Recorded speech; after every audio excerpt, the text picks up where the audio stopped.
Sessão iniciada. Ok, boa tarde a todos. Uma tarde de quinta-feira, dia 6 de agosto de 2020. Estão todos os conselheiros presentes, titulares da segunda turma, segunda Câmara, segunda sessão de julgamento. A gente estava no item, um processo de relatoria do Dr. Caio, que é o item 119 da pauta, interessada para a Oceânica. Ele havia já terminado a leitura do seu relatório no período da manhã do dia de hoje. Então, interessado, se quiser, pode consultar essa gravação e começar a expor o seu voto para prosseguirmos o julgamento. Então, com a palavra, o Dr. Caio. Ok. Então, o recurso é tempestivo e, quanto a esse requisito, deve ser conhecido. Já no que diz respeito às matérias trazidas à análise, o item 2.1c, da não explicação do critério da gradação da multa, verifica-se que o recurso voluntário se insurge contra a gradação da multa aplicada com fundamento no artigo 283 do Regulamento da Previdência, que trata especificamente da aplicação de penalidade pelo descumprimento de obrigação acessória. No presente caso, não há nos autos aplicação de penalidade pelo descumprimento de obrigação acessória. Certamente houve lançamento a esse título no curso da mesma ação fiscal, conforme se apura do TEAF de folha 65, porém aquela penalidade não faz parte destes autos, sendo, portanto, impertinente às arguições nesse sentido contidas no recurso voluntário. Como, aliás, já havia apontado a autoridade julgadora singular na decisão notificação hora guerreada. Assim, não se deve conhecer dessa matéria, pois é estranha aos autos. Quanto aos demais argumentos, passo abaixo a apreciá-los, iniciando pelas preliminares de nulidade. Cessamento de defesa da alegação de imprestabilidade do relatório fiscal.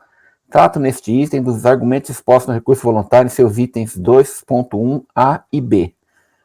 Da análise dos autos, sobretudo à luz do relatório fiscal inicialmente apresentado, seja da complementação havida por conta da primeira diligência determinada pela então autoridade julgadora singular, em confronto com os argumentos expostos já na impugnação e que foram integral e literalmente reproduzidos no recurso voluntário, firmei minha convicção de que no presente feito estamos diante de nulidade do acórdão recorrido por cessamento de defesa, nos termos do inciso 2 do artigo 59 do Decreto 735, se não vejamos.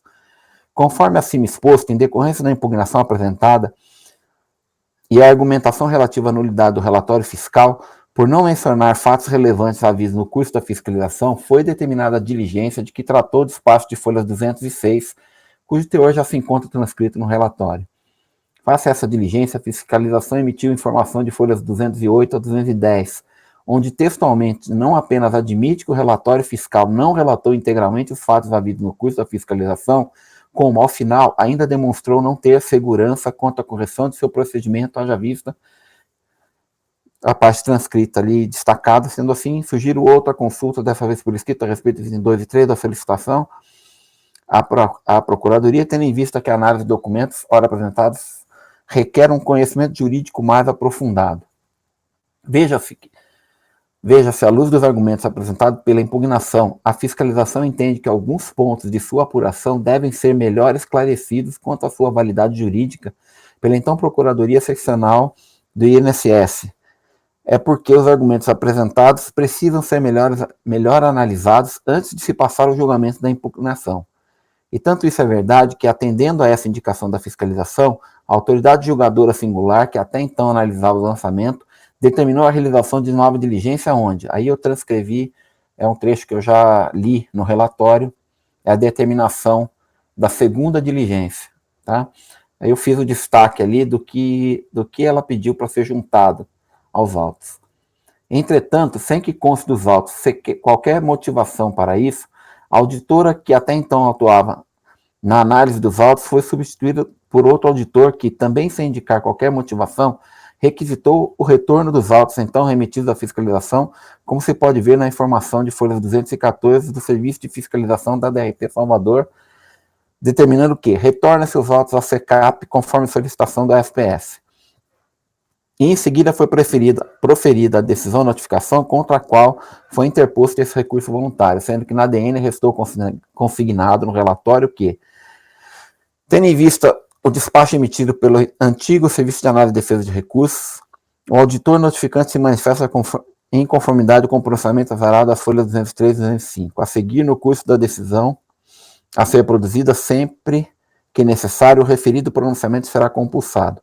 Em que pesa o registro de folhas 207, de novo pedido para que o auditor notificante se pronuncie acerca da NFLD em litígio, considerando que o presente processo apresenta-se devidamente instruído, avocamo-lo para decidir.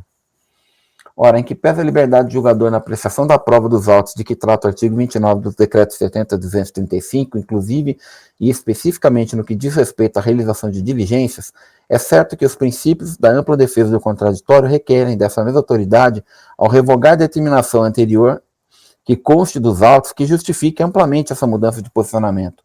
Ao dizer que os autos que antes seriam remetidos para nova instrução agora estão devidamente instruídos, deve justificar essa afirmação. De qualquer modo, amparado pela mesma liberdade de apreciação da prova e dos argumentos que constam dos autos, entendo que, ao não ter sido realizada a diligência determinada às folhas 213, justificada inclusive pelo pronunciamento da autoridade lançadora, vindo a ser proferida a DN ao argumento de que os autos encontram-se devidamente instruídas, eu vou tirar esse cílio proferida, está demais, tá? Devidamente instruídos, estamos diante, em verdade, de situação que o inciso 2 do artigo 59 do 70.235 identifica como hipótese de nulidade da decisão proferida.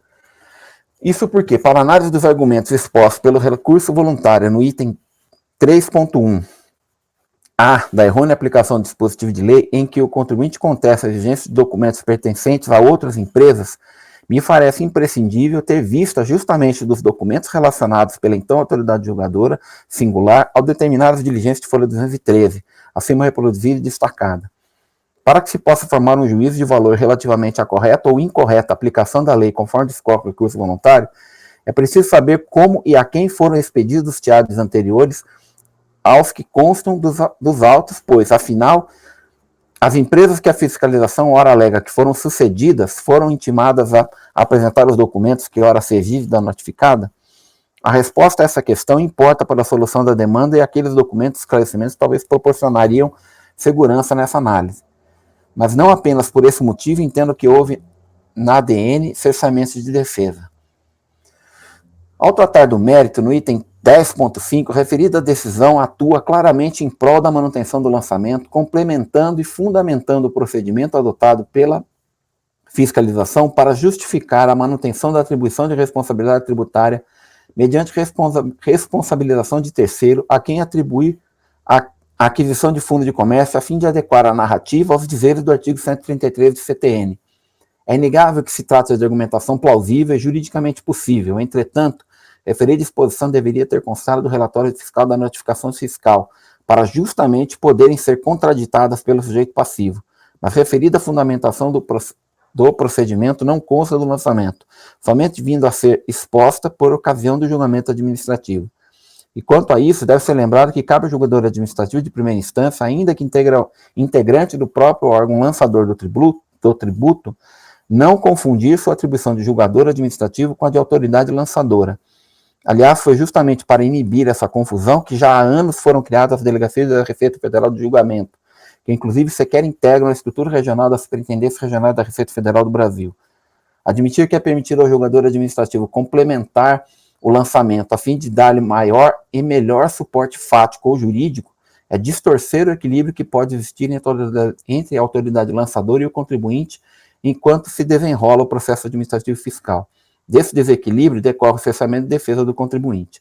Assim, entendo que deve ser reconhecida a nulidade suscitada, porém não para anular o lançamento, mas apenas a DN, que, a meu sentir, viola o inciso 2 do artigo 59 do Decreto 70.235.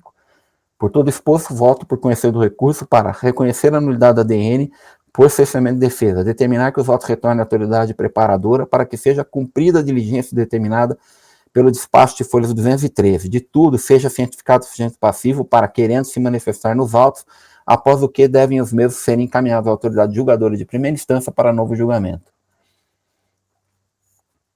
Essa é a minha proposta de voto, senhor presidente.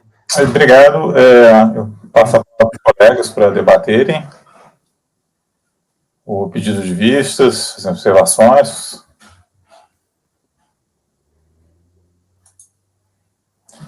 Eu tenho uma questão, então, já que estão todos calados. Na verdade, pelo que eu entendi da tua narrativa, né, eu estou abrindo uns autos agora, você está entendendo, a tua nulidade, o foco dela é porque houve uma inovação na argumentação por parte do DRJ, ou por conta desse talvez, de não ter feito a diligência? Porque na questão, só expor meu raciocínio, assim, de repente, por exemplo, você tem, inicialmente, mesmo que não fosse decisão singular, fosse uma DRJ, né? A DRJ tem uma determinada composição tal, e manda a fiscalização baixar os autos para a fiscalização tomar uma providência, né? Analisar certos documentos. Mas, por algum motivo, depois muda a composição dessa DRJ e até avoca o processo entendendo que essa diligência não seria necessária. Por conta de um entendimento mesmo, achou que essa diligência tinha sido, a gente mandou baixar a diligência, mas a gente verificou que depois que não seria necessária. Assim, esse procedimento, assim, se há um cerceamento de defesa ou não, eu tenho um pouco de dúvida em relação a isso. Agora, evidentemente, se há uma inovação na argumentação por parte da DRJ, e esse é um ponto aí que eu até queria ficar um pouco mais esclarecido, que eu aí talvez tenha que visitar um pouquinho a matéria de fundo mesmo, né? Aí realmente eu acho complicado. Aí é um caso de nulidade, a gente é pacífico na jurisprudência do CARF, né, que a DRJ não pode inovar na argumentação em relação ao auto de fração. Agora, esse ponto que eu queria ver, que inovação foi essa que a DRJ fez, assim, talvez especificar um pouquinho melhor, que não Vamos por partes. A questão da diligência. A questão da avocação, eu concordo com a sua colocação, eu não vejo que esse seja o problema. Eu destaquei isso no relatório, no voto, tudo, mas para contextualizar os fatos, tá? O que me parece é que os documentos que foram requisitados naquela diligência são importantes para aferir se o lançamento por responsabilidade tributária de terceiros é pertinente ou não, é procedente ou não, tá?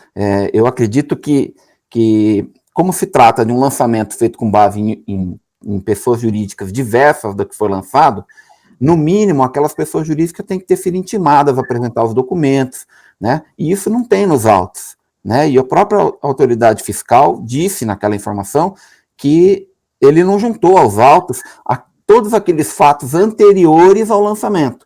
E que aquela fase, não sei se vocês estão lembrados, a primeira fase do procedimento de fiscalização foi um procedimento de diligências apenas. Ele fez diligências em todas as empresas.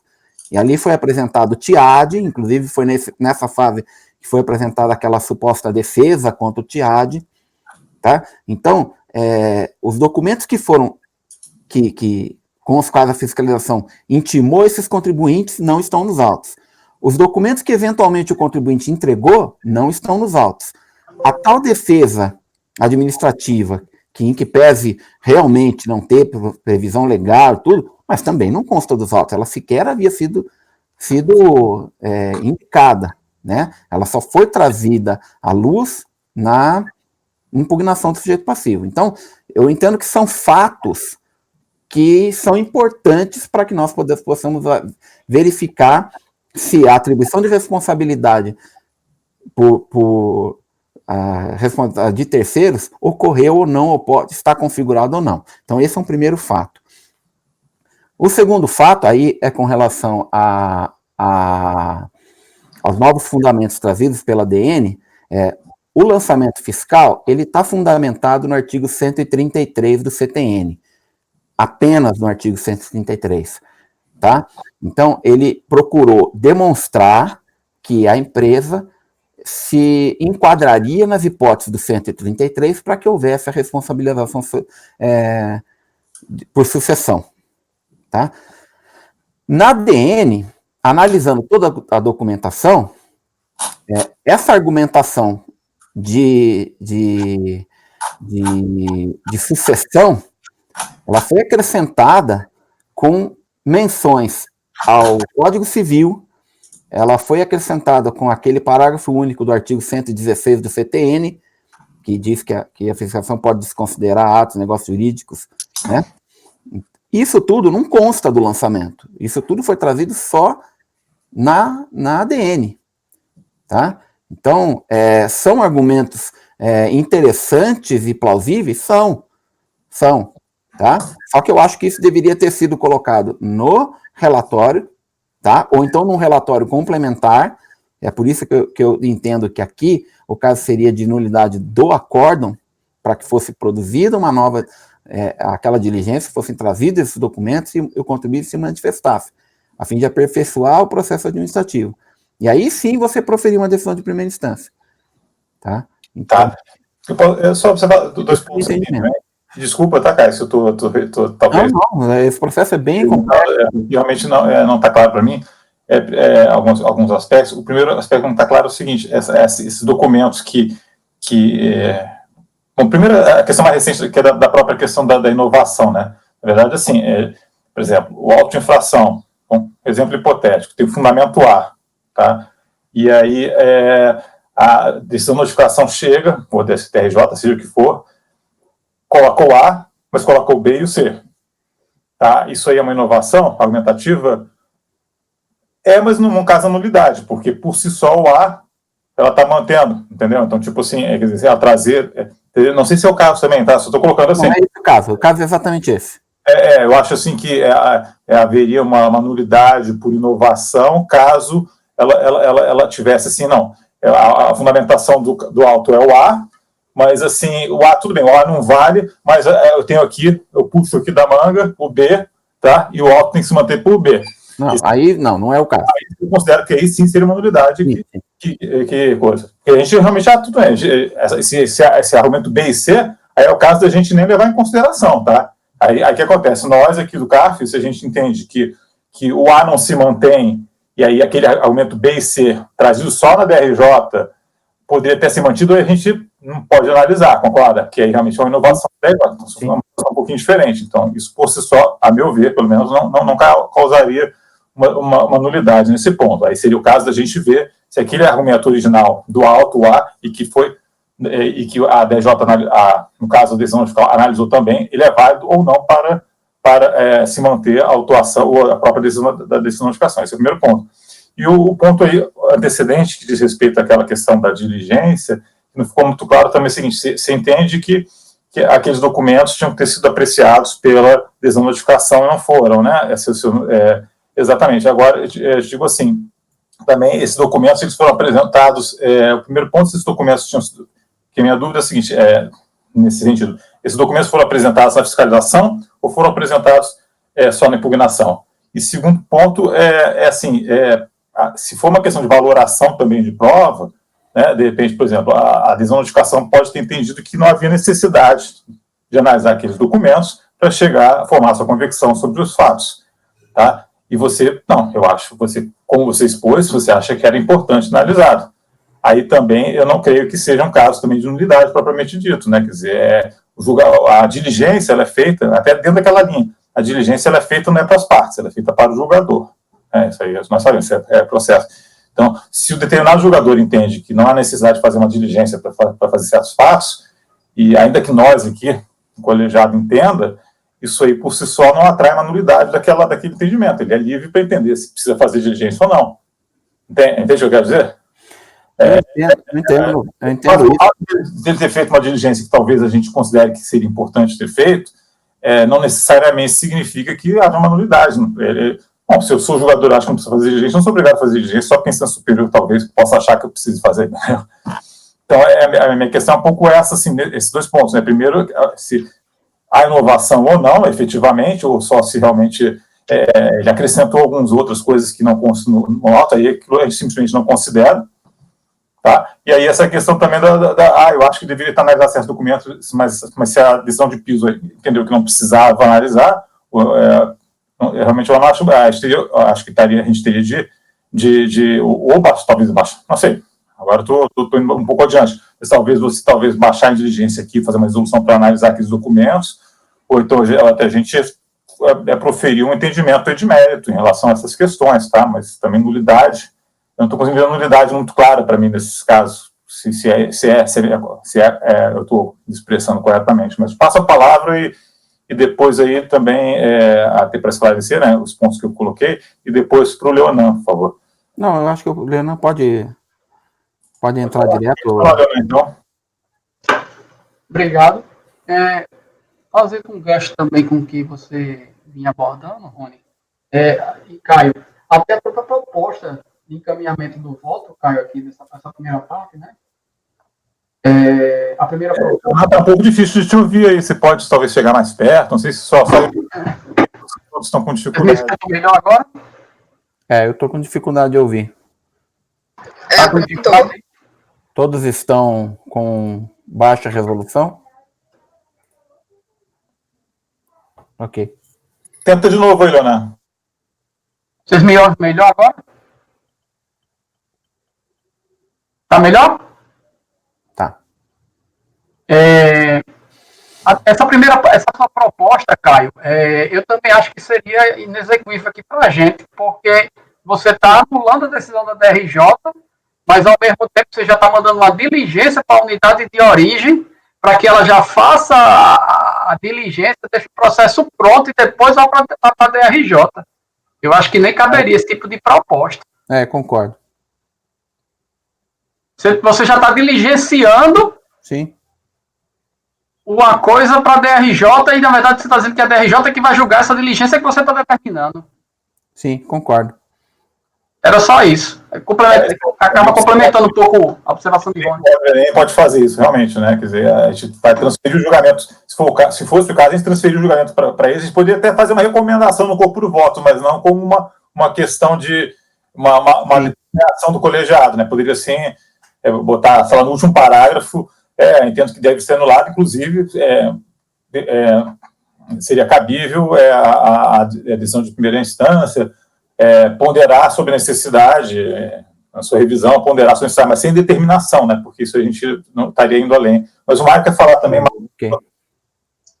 Sim, complementando o que já foi dito aí pelo Rony e o Leonan, primeiro fazer um ponto aí, o seguinte, o Caio está dizendo aí que ele avocou sem justificativa, né? Eu acho que nesse trecho que você mesmo reproduziu no voto, o item 8 da decisão, ele fala aqui, considerando que o presidente processo preso deve ser instruído. Então, para mim, ele justificou, eu acho, né, aí é o convencimento do julgador, essa questão da diligência, né, ele entendeu que estava devidamente instruído. Então, se ele achou que não era necessária a diligência, seja por qual motivo que passou para ele como julgador, né, que aí já é questão interna lá, se ele entendeu como devidamente instruído, ele já está justificando. Mesmo que não seja uma boa justificativa, uma que a gente fala assim, mas está meio vaga, mas ele justificou, eu acho que está instruído, então ele acha que não precisa de diligência. É a mesma coisa que nós fazemos aqui normalmente, né? Indefiro, pedir diligência por não entender desnecessária para o julgamento do caso. E nessa questão aí da nulidade, por ciciamento de defesa, eu também acho complicado, porque a diligência não é um direito, né, que fala que você serve porque não fez a diligência. Então, talvez, se a gente tem dúvidas para jogar, assim, não está bem caracterizada a sucessão, seria o caso de propor a diligência mesmo, né? A gente já propôs direto, e não a gente mandar para a DRJ avaliar novamente. Porque a DRJ, na minha opinião, não é nem a DRJ, né? Na verdade, foi o julgador lá. Ele já fez o julgamento e entendeu que que estava presente elementos que justificaria, que caracterizaria a sucessão. Caberia a gente concordar ou discordar dessa posição, eu acho. Eu tenho a seguinte posição, vou ser bem sincero para vocês. Eu acho que o lançamento,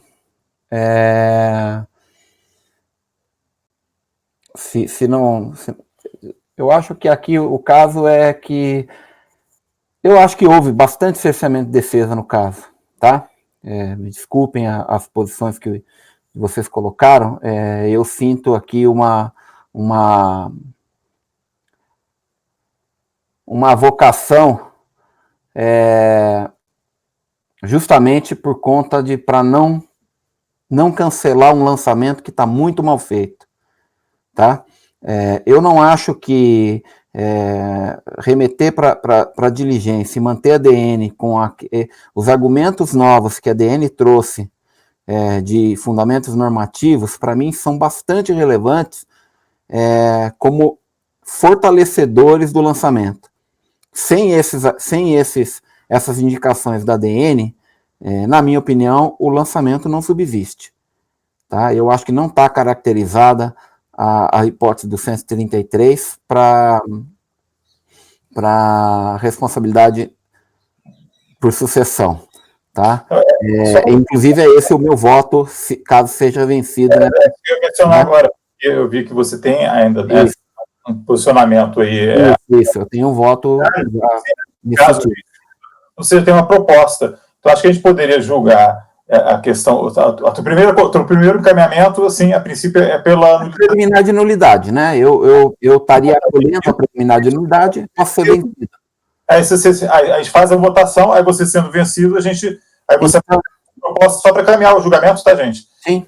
Mas é o melhor posicionamento. Eu passo para o Leonan aí, se ele quiser ainda se manifestar. Não, vocês me ouvem bem?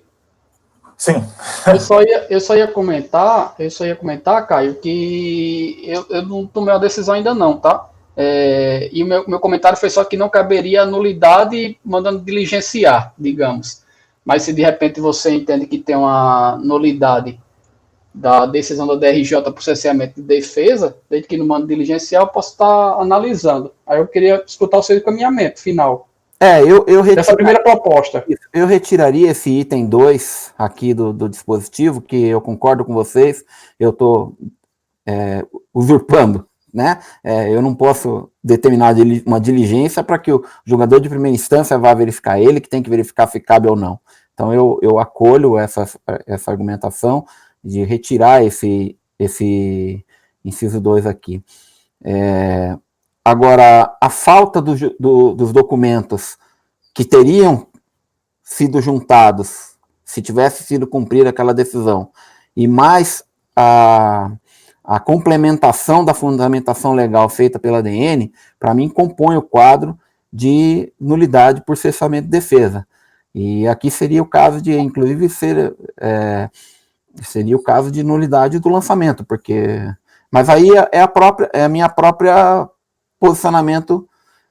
Na verdade, eu não estou acolhendo a nulidade, né, no meu julgamento posterior, eu estou acolhendo a improcedência mesmo por falta de... Aí a minha dúvida é essa, você vai manter a primeira proposta ou a gente vai direto para o método? Eu acho que houve cerceamento de defesa aqui, tá? Só que uma última dúvida também, essa juntada de documentos, eu acho que eu já perguntei se você respondeu, mas é tanta coisa. Esses documentos que você acha que não foram juntados, eles não estão nos autos? Não estão nos autos. Documentos extras, né? Sim. São documentos que não estão nos autos. Okay.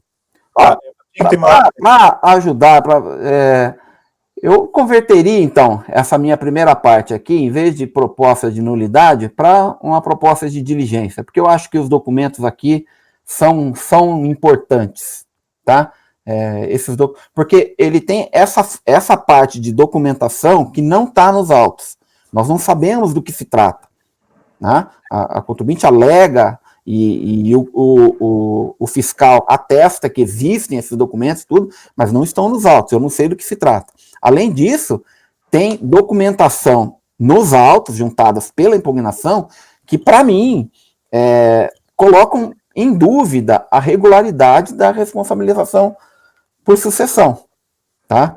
Então, eu converteria a proposta de nulidade, de acolher a nulidade, por uma proposta de conversão em diligência, para daí executar a diligência conforme o item 2. Então, eu retiraria aqui o item 1, e ficaria só uma proposta de conversão em diligência no item 2 e 3 do dispositivo que eu coloquei aqui.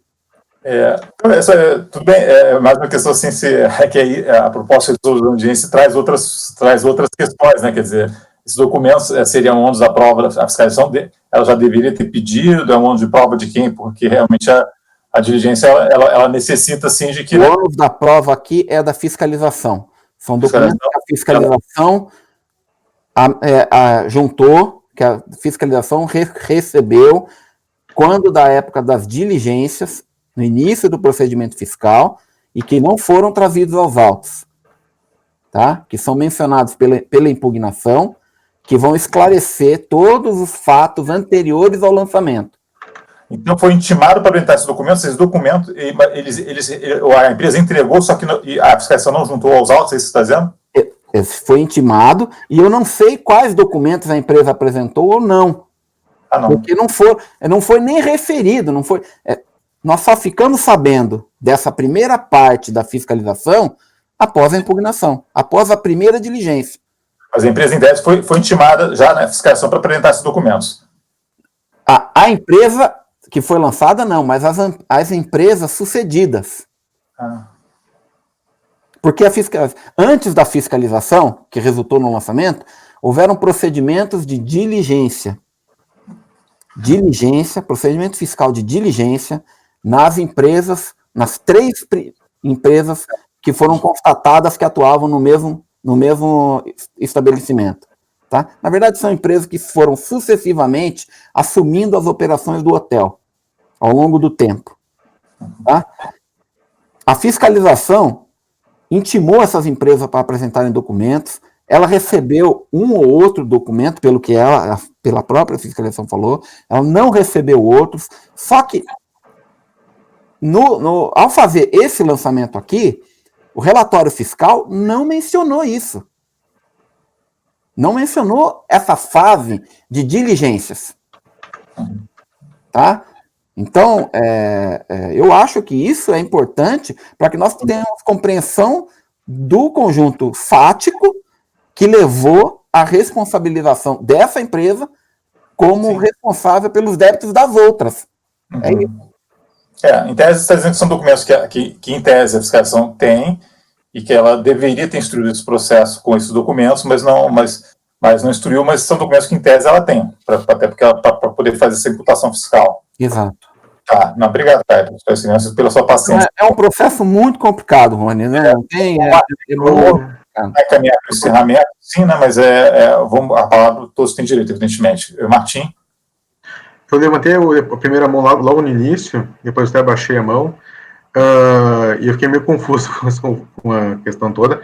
Eu concordava com o entendimento do Caio de necessitamento de defesa, tá? E nulidade da notificação. Aí o Caio, não sei se ele está mudando o entendimento, se ele vai manter esse voto, porque com esse voto eu acompanho. Não, eu tô alterando, Martim, porque eu acho que a juntada dos documentos é muito importante. Tá? Juntada agora para o CARF. Sim, estou pedindo. Mas é que tá. Se tu já verificou que essa notificação pela DRF, pela Delegacia Previdenciária, né? Se ela fez uma inovação, não seria caso de nulidade? Processamento de defesa? Mas ele entra um pouco naquele caso que o Rony colocou, Martim. O lançamento foi fundamentado no artigo 133 do CTN. Na DN, ele acrescentou alguma fundamentação legal, Código Civil e mesmo o parágrafo único do 116 do CTN, que reforçam essa aplicação do 133. Então, é aquilo que o Rony colocou. Ele não está falando, não aplica isso aqui, aplica isso. Se fosse esse caso, aí sim. Né? Mas eu estou acolhendo as colocações que foram feitas para dizer que... Só que eu acho que os documentos são importantes. Então, por isso, eu estou alterando o meu voto de proposta de nulidade para conversão do julgamento em diligência para buscar os documentos. E aí depois analisaria, com os documentos em mãos, analisaria aí toda a configuração. Então, sumariando, né, gente, e partindo para a votação, quer dizer, a proposta dele o doutor Caio entende que tem documentos que estão, a princípio, disponíveis, fiscal e que não foram utilizados para instrução aqui dessa autuação, e que ele acha que são bastante importantes para poder realmente chegar a uma convicção aí sobre a necessidade ou não de reforma de primeira instância, tá? É esse encaminhamento. Então, também quem quiser pode evidentemente, se manifestar em sentido por achar desnecessário, achar que dá para julgar assim mesmo, também livre de convencimento, né? Então, para dar um encaminhamento, eu vou começar a votação. Doutor Mário, como vota? Mas a diligência vai ser para cumprir aquela outra lá, simplesmente? Não seria melhor a gente dizer o que você quer que seja feito, não, a diligência? Eu posso dizer, Mário, mas eu vou dizer exatamente a mesma coisa. Aqui está muito vago, assim, eu falo assim, ó. Não, eu altero aqui para dizer, eu simplesmente vou copiar o que ele está dizendo lá, mas eu altero esse item 2 para colocar. Só ler, elementos probatórios da situação constatada pela fiscalização quanto à aquisição do hotel em questão. É isso? Não. É isso que está lá no despacho, que você está remetendo para a folha.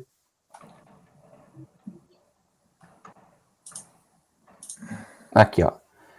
E tem 3 considerandos e depois o encaminhamento. Exatamente. Elementos probatórios da situação constatada pela fiscalização quanto à aquisição do hotel em questão, assim como o pronunciamento conclusivo do auditor notificante quanto aos documentos juntados aos atos pelo impugnante, posto que guardam correlação com os motivos inferiores do presente lançamento. Tá. Eu achei vago, assim, a aquisição do hotel, acho que ele fala, não, esse hotel foi adquirido e não entrar nos sucessores propriamente, entendeu? É para comprovar que houve sucessão, não é verdade? Seriam elementos que o juiz comprova, e não simplesmente circunstanciais, igual eles localizaram lá. Não, é porque a fiscalização alega que houve aquisição do hotel. E a falou que chegou lá e tinha uma empresa que descobriu que tinha outra que tinha funcionado, que ainda estava em funcionamento, e outra que ainda continua aberta também, com os servidores ativos, e mais uma que tinha encerrado há 3 anos. Não foi muito claro. Então, assim, acho que teve mais objetivo que teve a sucessão mesmo, né? Não, foi claro sim, Mário. A fundamentação dele foi a aquisição do fundo de comércio. E a contraposição da impugnação é justamente de que não houve aquisição do fundo de comércio. Então, isso aí é bom colocar, em vez de ser a aquisição do hotel, a aquisição do fundo de comércio, né? Sim. Acho que é interessante. Mas aí, eu tenho certeza que você vai fazer bem. Eu acompanho o relator na proposta de diligência. Ok. Martim? Eu também entendi por que não teria o cerceamento de defesa com as explicações do Caio, e também acolho a nova proposta dele de diligência. Ricardo? Acompanho a nova proposta de diligência. Ludmila?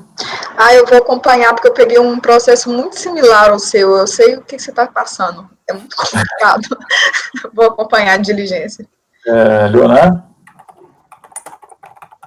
Acompanhar a diligência. Acho que está bem observado depois da discussão. Acompanho a diligência proposta. Eu acho que depois do debate longo, mas acho que foi uma solução adequada mesmo. Sim. Então, eu vou acompanhar também.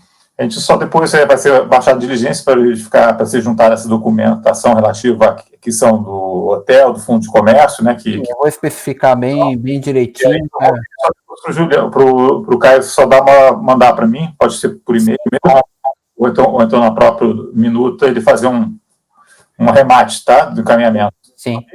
Eu fui finalidade de votos, converter o julgamento em diligência, e a gente vai passar, então, para o próximo processo, e tem 120 da pauta, de relatoria também do Dr. Caio. Que é a mais simples. Rio Poti. Não. Fernando Pessoa. Condomínio Residencial Fernando Pessoa. Isso. Vamos lá. Trata o presente recurso voluntário apresentado na DN, contra a DN número tal, do Serviço Contencioso Administrativo da Delegacia de Receita Previdenciária de Fortaleza, que julgou procedente o lançamento, cuja ementa foi a seguinte, abaixo. Regularmente intimado do lançamento, o contribuinte apresentou impugnação onde, em síntese, alegou que seria indevida a aferição indireta da base de cálculo por meio do CUB, pois por não estar obrigado a elaborar livros de área e razão, por se tratar de entidade despersonificada. É um condomínio, tá? Obra feita pelo condomínio. Que, além disso, apresentou à fiscalização todos os documentos relacionados com as contribuições previdenciárias em apreço, sendo também, por isso, indevida a apuração por meio da aferição indireta. Requer realização de perícia nos livros e documentos apresentados, a fim de que as contribuições previdenciárias sejam apuradas diretamente, e não por aferição indireta. Ao final, requer que, diante do exposto que tudo mais dos autos constos, requer que a NFLD seja julgado improcedente para reconhecer que a quantia devida pelas contribuições é o descrito a partir do que já estou declarado na GFIP, cujo valor em consta descrito na tabela retrotranscrita, não havendo que se aplicar o método de aferição direta. Analisando a impugnação, acima foi proferida a DN, que, como acima já indicado, julgou procedente o lançamento. Regulamento cientificado dessa decisão, em 4 de maio de 2007, o contribuinte apresentou recurso voluntário em 4 de 6 de 2007, onde alega, em síntese, que preliminarmente informa que foi dispensada do depósito recursal de 30% por meio de mandado de segurança. 2. Argui a tempestividade do recurso voluntário.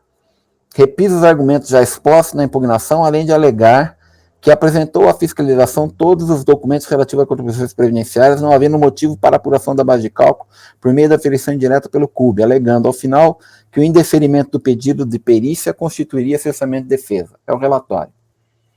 Recurso é tempestivo e atende os demais requisitos de admissibilidade, portanto, dele conheço. Quanto às preliminares trazidas pelo recurso voluntário, resta já superada a restrição antes imposta pelo depósito recursal, pelo que sua discussão resta inteiramente impertinente. Já no que diz respeito à tempestividade, faço uma única ressalva quanto à afirmação do recurso voluntário de que a ciência da DN, contra a qual ora se insurge, consta do AR de folha 105, que seu recebimento foi 4 de maio de 2007, e não no dia 3 de maio, conforme afirmado na preliminar, o que em absoluto altera alguma coisa no que diz respeito à tempestividade do recurso. Tendo sido intimado da decisão recorrida um dia após o indicado em sua preliminar, é certo que se antes, por seus cálculos, o recurso era já tempestivo, computando-se a data que consta do AR, nos autos tem-se com ainda maior segurança que o recurso é tempestivo e por isso deve ser conhecido.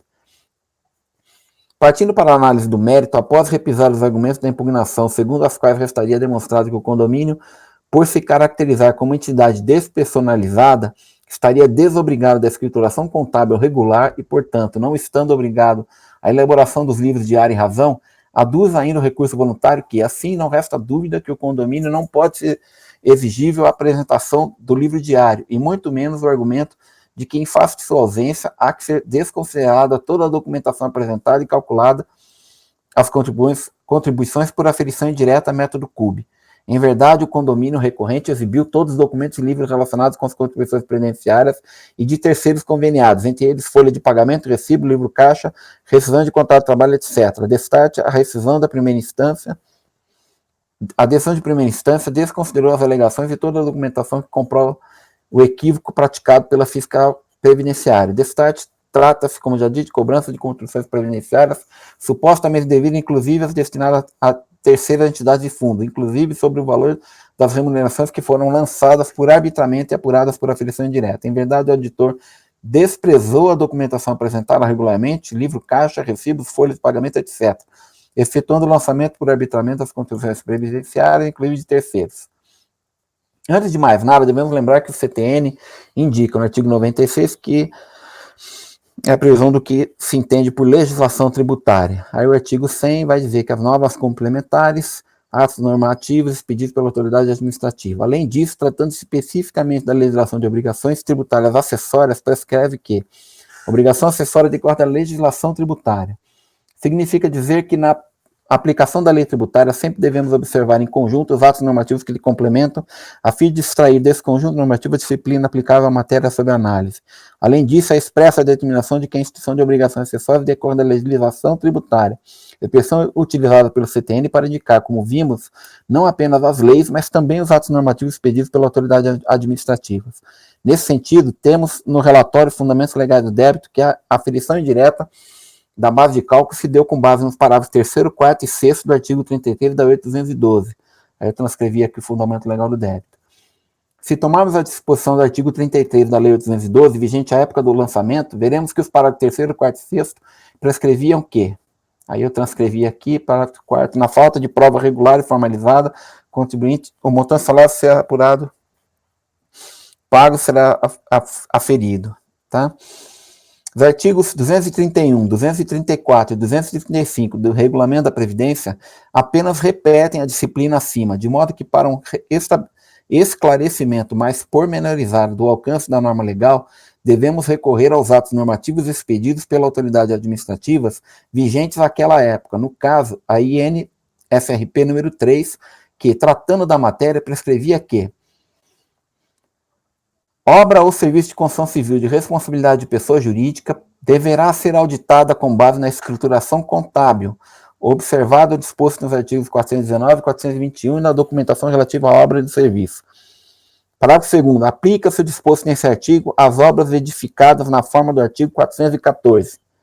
O citado artigo 414 da mesma IN, por sua vez, prescrevia que terá tratamento de obra de pessoa jurídica, a construção de edificação em condomínio e a incorporação por pessoa física, desde que atendidos os requisitos da Lei 4.591. A construção em nome coletivo sobre responsabilidade de pessoas jurídicas ou de pessoas físicas e jurídicas incorporadas na forma da Lei 4.591. Resta claro, portanto, que em que pese as determinações da Lei 4.591, no que diz respeito especificamente às obrigações tributárias acessórias relativas a contribuições previdenciárias incidentes sobre a mão de obra empregada em obras de construção civil, também as entidades despersonificadas, de que tratam incisos 1 e 2 do artigo 414, acima transcrito, estavam obrigadas à escrituração de suas obras tal e qual qualquer outra pessoa jurídica. Daí porque, na sequência, o artigo 473 da mesma instrução normativa prescrevia ainda que, transcrevi aqui, veja-se então que não tem razão a recorrente em sua resignação, eis que estava, sim, obrigada à escrituração contábil relativa à obra de construção civil de que tratam esses autos, devendo por isso ser negado provimento ao recurso. Pelo exposto, voto por conhecer o recurso para negar-lhe provimento. Ok. O Ricardo está travado. Desculpa interromper, Rony. Quem está travado? Ah, é. Voltou agora. Alô? Estamos ouvindo. Acompanhou o final? Acompanhei, eu li e acompanhei, ouvi ele falar tudo. Tá bom. Então, alguma dúvida? Não. Então, a gente passa a votação. Mário? Ricardo, fique quietinho, vocês acham que ele travou. Acompanha o relator, presidente. Martim? Como é que eu ponho? Ricardo? Acompanho o relator. Acompanho também. Leonan? Acompanho também. Juliano? Acompanho o relator, presidente. Também acompanho. Então, ficou com unanimidade de votos, negar provimento ao recurso. Ok. E vamos passar aí ao 121, também com o Caio. 121. O 121, a minuta, vocês, não sei se vocês verificaram nas emendas, tenho ali duas digitações indevidas ali, que eu vou excluir. Mas, enfim, trata o presente recurso voluntário apresentado como o acórdão número tal da Delegacia de Rio de Janeiro 1, que julgou procedente o lançamento, cuja ementa foi abaixo. Conforme o relatório fiscal, no presente lançamento, se está exigindo do contribuinte acima identificado a recolher a Previdência Social o débito montante tanto, consolidado de 26 de 6 de 2007, referente a contribuições sociais, previsto no artigo 11, parágrafo único, alínea A, mais especificamente do artigo 22.2, para financiamento de benefícios em razão da capacidade laborativa, contribuições por lei devidas a terceiros provenientes da empresa ou equiparados. O período do débito é de dezembro de 99 a janeiro de 2006 e corresponde aos valores declarados em GFIP. Cumpre ressaltar que na GFIP declarada pelo contribuinte havia muitos campos com informações equivocadas, no que tange a FPS, código terceiros, RAT, empregado com agente nocivo sem a devida comprovação e código de CNAE, que a empresa vinha informando erroneamente como tal, com alíquota de apenas 2, veja que esta alíquota até junho de 97 era devida pelo SAT, com percentual de 3, sobre a remuneração dos empregados. O maior número de empregados se concentra na parte produtiva, na medida em que a empresa paga comissões a várias pessoas jurídicas para vender seus produtos. Regularmente cientificado o lançamento, o contribuinte apresentou impugnação, onde alegou em síntese que as competências anteriores a junho de 2002 já teriam sido atingidas pela decadência. Quanto às demais exigências, haveriam erros na apuração demonstrados na impugnação e comprovados pelos documentos anexos.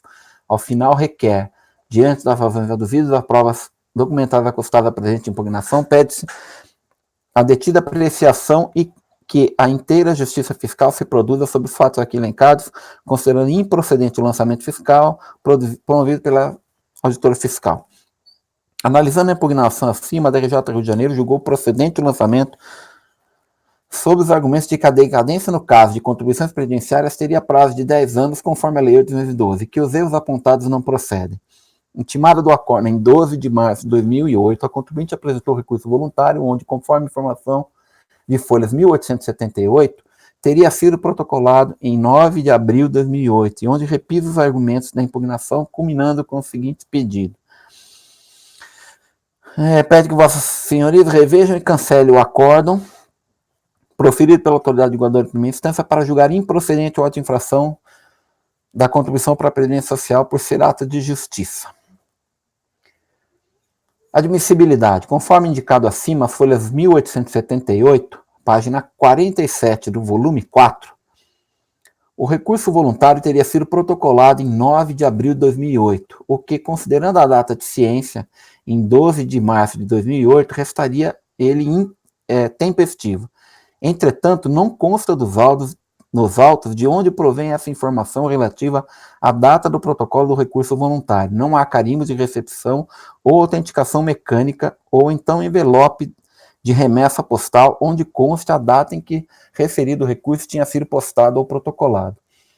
Apesar disso, é certo que no dia 9 de abril de 2008 foi inscrito no Comprote o processo número tal, que, conforme se pode extrair das folhas 1835 e 1836, páginas 4 e 5 do volume 4, se refere especificamente ao recurso voluntário. O que eles fizeram aqui? Eles abriram um processo só para juntar o recurso voluntário. E aí depois eles anexaram aquele processo a esses autos, tá? Que é o que consta ali daquelas folhas. Pode-se concluir com segurança, então, que a data de protocolo do recurso voluntário foi, no mínimo, o próprio dia 9 de abril de 2008. E, por isso, entendo que há segurança para afirmar que o mesmo é tempestivo. Tá? Eu digo que há segurança porque se o processo foi formalizado em 9 de abril, é porque o recurso já estava lá, né? Então, no mínimo, no mesmo dia. Quanto às matérias suscitadas, também, como se vê no relatório, o recurso voluntário cuida apenas de requerer o reconhecimento da decadência quinquenal e de apontar erros na apuração do valor devido para as competências porventuras não atingidas pela decadência. Ambas matérias já trazidas à análise na impugnação, de modo que o recurso interposto deve ser integralmente conhecido. Decadência. Quanto à decadência, não há motivo para nos estendermos. A súmula 8 já declarou a inconstitucionalidade dos artigos 45 e 46 da 812, não havendo mais nenhuma dúvida quanto à aplicabilidade às contribuições previdenciárias das regras do Código Tributário Nacional. Quanto especificamente à aplicação do 154 ou 173.1, ambos do CTN, também não cabe maiores explanações. Este conselho já possui entendimento simulado. Súmula CARF 99. No caso desses autos, temos que para todas as competências entre o período de dezembro de 99 a maio de 2002, consta no relatório DAD e relatório RADA que em todas aquelas competências houveram pagamentos parciais pela recorrente, de modo que, conforme o entendimento simulado acima, aplica-se o 154.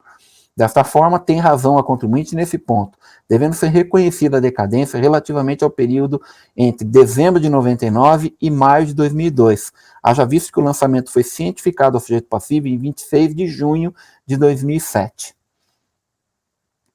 Quanto à alegação de que haveriam inconsistências nos valores apurados, o recurso voluntário não especifica quais seriam esses valores, de modo que só podemos concluir que sejam aqueles apontados na impugnação e sobre os quais é possível se pronunciar. E quanto aos lançamentos indicados na impugnação, verifico que todas as divergências apontadas relativamente às competências 1299 a 5/2002 perdem totalmente sua razão de serem analisadas, já visto que sobre elas já reconhecemos a decadência no tópico anterior do voto. Da mesma forma, no que diz respeito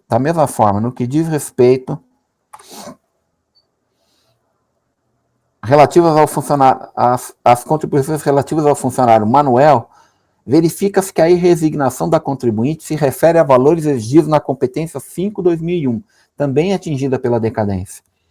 Já no que diz respeito às alegações relativas ao período entre janeiro de 2002 a 12 de 2004, aqui analisaremos somente o período de 6 de 2002 a 12 de 2004.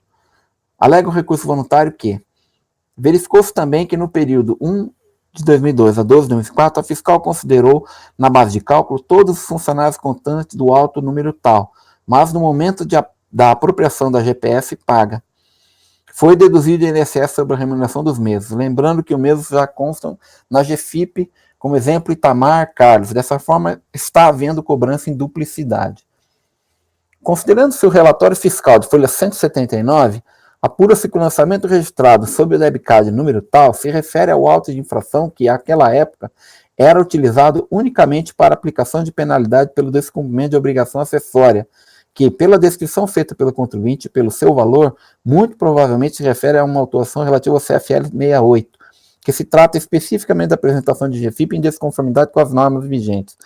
De qualquer modo, certamente que não se está exigindo contribuição em duplicidade. Haja visto que ali se exige penalidade pelo descumprimento de obrigação acessória e nestes autos se exige o recolhimento de obrigações principais. Tá? Ele diz que há lançamento em duplicidade, mas aqui é o 68 decorrente do principal, então não é o caso. Já no que diz respeito à alegação seguinte, de que observa-se facilmente através da análise do relatório e documentos apresentados, RADA, que os recolhimentos efetuados nas competências acima descritas foram apropriados em montantes menores que os efetivamente recolhidos. Tomando como exemplo apenas a competência 12/2004, observa-se no RADA que o valor total da GPS apresentada por aquela competência, na minuta que está com vocês, acho que está com o valor errado, é 8.010,35. Foi apropriado em diversas rubricas conforme abaixo indicada e também em 2 levantamentos distintos, GFI e FND. Tá? Aí eu colei aqui a imagem. Essa forma de apropriação dos valores recolhidos em GPS considera como item que primeiro deve ser abatido pela apropriação dos valores já recolhidos aquelas contribuições devidas pelos segurados e que, uma vez descontadas pela empresa, caso não venham a ser recolhidas, configuram crime de apropriação indébita previdenciária. E por isso constam no referido relatório em primeiro lugar. Evita-se com isso que o contribuinte que efetuou algum recolhimento válido seja incriminado quanto àqueles valores descontados segurados a seu serviço. Além disso, prosseguindo na apropriação dos valores recolhidos, são deduzidos os demais valores devidos por competência e por levantamento, de modo que, de fato, se observarmos os respectivos abatimentos desses valores no DAD, verificaremos que serão eles parciais. Não significa que os valores não foram deduzidos, mas simplesmente que não foram deduzidos todos nas mesmas rubricas e ou levantamentos. Entretanto, quando confrontamos esses valores com o relatório de apropriação RADA, verifica-se que todo o valor da GPS foi apropriado nos autos nas competências devidas, não assistindo razão a contribuinte e suas alegações. Pelo exposto, conheço o recurso para dar-lhe provimento parcial e reconhecer a decadência relativamente ao período entre 12/99 e 5/2002. É como voto, senhor presidente. Ok, dúvidas? Eu coloquei só reconhecer a decadência do lançamento até a competência mais de 2002, inclusive, né? Ok, fica mais simples. Mais tranquilo, porque fica parecendo, as da ponta ficam compreendidas ou não, fica mais complicado. Ok. Mas só esse apontamento. Dúvidas? Esclarecimentos? Votação, então. Mário, como vota? Acompanho o encaminhamento do relator, presidente. Martim? Também acompanho. Ricardo? Acompanho. Mila? Acompanho. Leonan? Acompanho o relator, presidente. Juliano? Acompanho o relator, presidente. Também acompanho. Então, ficou isso dar parcial provimento de recurso para reconhecer a decadência do lançamento e a competência mais de 2002, inclusive. Então, agradeço aí ao Caio, né, pela participação nessa tarde agora. E vou fazer o registro de que esses processos foram julgados no período da tarde, aqui na ata, até para fim de checar com a gravação. E eu vou passar a palavra para o Juliano, né, e já adentrando na pauta prevista para hoje à tarde, conforme publicado. Perfeito. Eu vou começar pelo item 122, interessado Leon Engenharia. Perfeito. Boa tarde a todos. Contribuição social, previdenciária. A gente vai aqui analisar se a impugnação foi tempestiva ou intempestiva, tá? Vou ler aqui rapidamente o relato. De acordo com o relatório fiscal, folhas 15 a 17, trata-se de lançamento de débito referente à obra de construção civil cadastrada sob a matrícula X. Foram lançados por aferição direta os valores devidos pela parte dos segurados da empresa e os destinados a terceiros. Foi lavrado na mesma ação fiscal auto de infração X pelo não apresentação de documentos. Período de apuração, 1º de janeiro de 2006 a 28 de fevereiro de 2007. A notificação ciente da pessoa, do seu sócio gerente, foi no dia 28 de 13 de 2007, atravessou defesa em 13 de 4 de 2007, alegando preliminar ter sido certificado em 29 de 3 de 2007. No mérito, ter havido equívoco na autoridade fiscal quanto à área de obra objeto do presente lançamento. Do acordo da impugnação, a DRJ analisou apenas o que lhe cabia nesse processo, ou seja, a tempestividade ou intempestividade da impugnação. Sobre essa preliminar, a DRJ não acolheu a alegação da recorrente.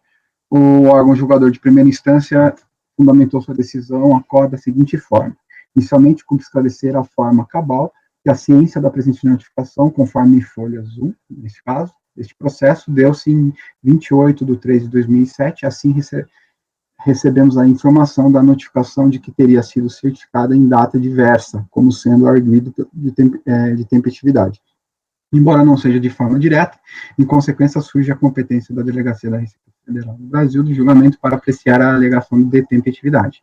O contribuinte certificado em 28 de 3 de 2007, um dia antes da data de informação da defesa, teve o prazo de defesa iniciado em 29 de 3 de 2007 e findou em 12 de 4 de 2007.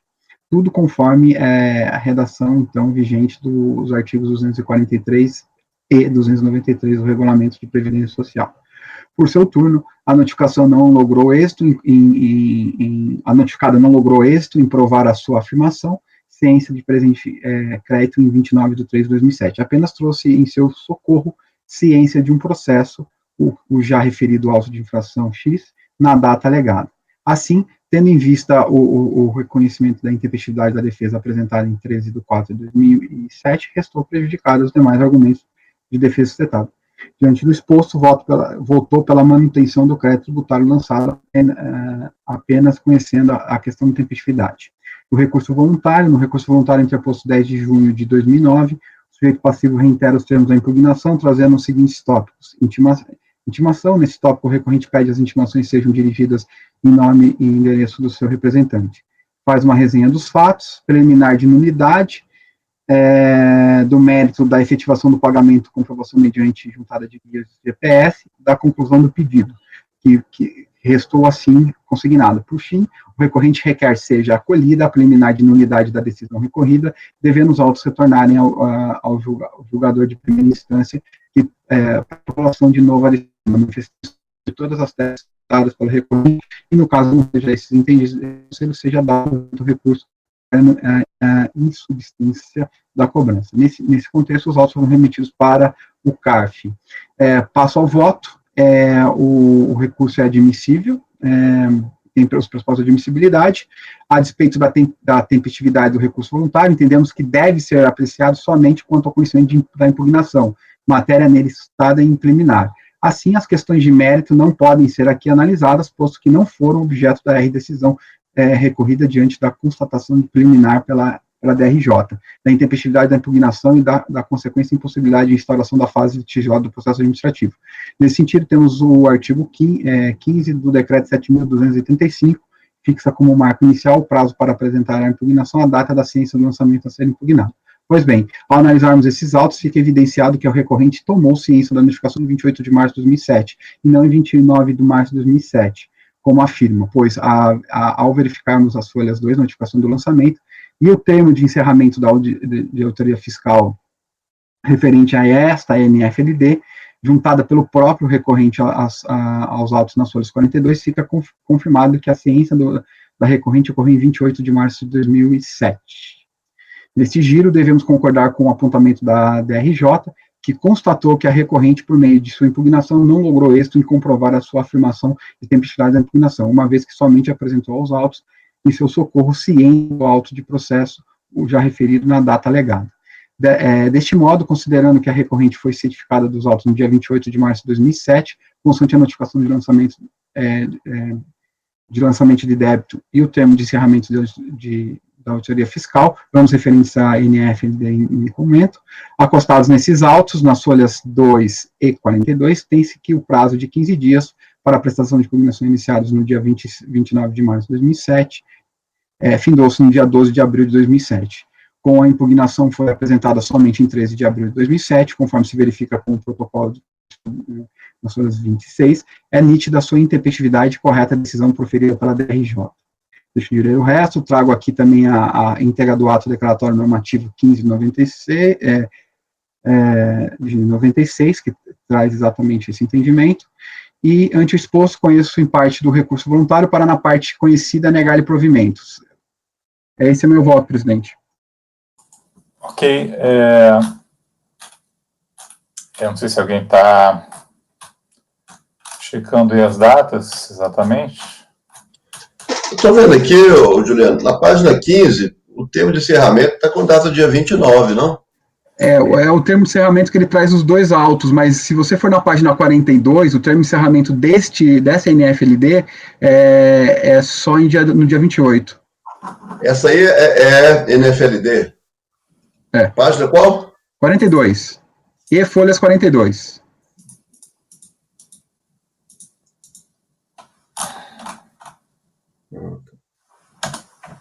Ele confundiu com as datas, né? Porque tem um NFLD, tem um termo de encerramento que é do dia 29 mesmo. Isso, que é do outro auto. Ele mesmo que junta essa página 42, tá, Mário? Uhum. Você só conheceu, então, da questão da atividade da impugnação, né? Perfeito, perfeito. Na conclusão, eu coloco bem isso, Ronier. Ok. Estou só rematando aqui. Conhecer parcialmente o recurso, apenas quanto à tempestividade da impugnação, e na parte conhecida em provimento. É só questão de acerto aqui. Alguém tem algum esclarecimento? Passamos Só pontuando que o dispositivo, Juliano, depois da emenda, ele está errado, mas isso aí você vai fazer depois, né? O do final tá certo. Ah, tá bom. Obrigado. Eu faço isso direto também. Tá, eu dou uma olhada lá. Eu fico assim também, mas como a gente faz na formalização da minuta, né? É para consertar em tese. Como vota, Mário? Acompanho o relator, presidente. Também acompanho. Ricardo?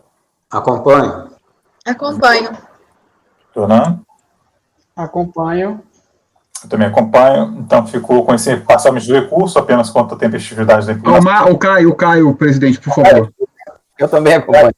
Falou tanto da vez passada que esgotou.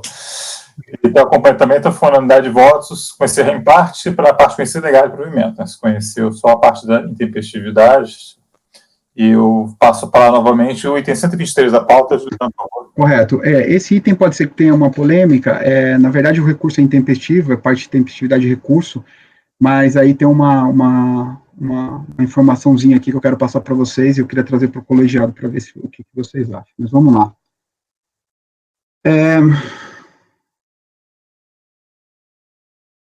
Trata-se de auto de notificação de lançamento originado em procedimento de regularização de obra, iniciado pelo próprio recorrente, em objetivo de obtenção de certidão negativa de débitos em 29/4/2004. Apresentou o recorrente requerimento solicitando a decadência. Foram solicitados documentos complementares ao recorrente para comprovar a conclusão da obra em período decadencial. No entanto, os documentos apresentados não foram suficientes, o que culminou na emissão de guia previdenciária no valor de R$ 2.439,80, com vencimento em 30/9/2004. Ocorre, no entanto, que tal montante não foi recolhido, embora o recorrente tenha sido certificado, o que culminou na notificação fiscal de lançamento de débito para a cobrança da contribuição previdenciária correspondente à obra de construção civil particular relativa à competência de abril de 2004. da impugnação, a impugnação que instaurou o contencioso administrativo fiscal, deu-se início a delimitou os contornos da lide, foi apresentado pelo recorrente em 23 de 12 de 2005, em que apenas apresentou documentação complementar que não havia sido apresentado quando do requerimento para a regularização da obra, qual seja, certidão emitida pela Prefeitura do município de Ouro Preto, com informações a respeito do imóvel em que ocorreram as obras, da decisão de notificação e do recurso de ofício. Considerando que o documento apresentado pelo recorrente ora complementar àqueles já apresentados anteriormente, os autos foram encaminhados ao auditor fiscal notificante para análise do referido documento e retificação do débito, se for o caso. O auditor fiscal refez o cálculo, tendo retificado o valor do débito para R$ 285, motivo pelo qual a Delegacia da Presidência de Belo Horizonte houve por bem reconhecer em parte as obras da obra havida sido realizada em período abrangido pela decadência, já nos moldes do 45, tá, da 8.212. Em razão do precedente, em parte, o lançamento, houve o recurso de ofício no centro tal, que restou improvido, mantendo-se a decisão anterior que manteve o lançamento. Conforme se verifica nos autos, o recorrente foi intimado pessoalmente da decisão que julgou procedente em parte a NFD. Em 18 de setembro de 2007, foi lavrado o termo de trânsito em julgado, cujo teor recorrente foi certificado em 27 de 9 de 2007, folha 60. No entanto, o recorrente contesta, referido o termo apresentado, cópia de protocolo recursal conforme 61. Na análise do referido recurso, o recorrente reitera suas alegações de decadência de toda a obra. E que importa relatar. Vamos lá. Ele é admissível, ele é da admissibilidade. O artigo 33 do decreto 70.235, assim como o artigo 305 do decreto 3.048, são expressos no sentido de que o recurso voluntário deve ser interposto dentro do prazo de 30 dias seguintes à ciência da decisão. Pois bem, conforme já esclarecido, o recorrente foi intimado pessoalmente da decisão que julgou procedente em parte a NFD para reduzir o valor lançado para 285,10 centavos em 20 de 3 de 2007. Embora tenha havido equívoco quanto ao lançamento do termo de trânsito em julgado, na folha 58 a 61, verifico que, de fato, o recurso foi apresentado intempestivamente, fato que já havia sido confirmado a folha 72. Ora, tendo sido intimado pessoalmente da decisão de notificação em 20 de 3 de 2007, uma terça-feira, o prazo de 30 dias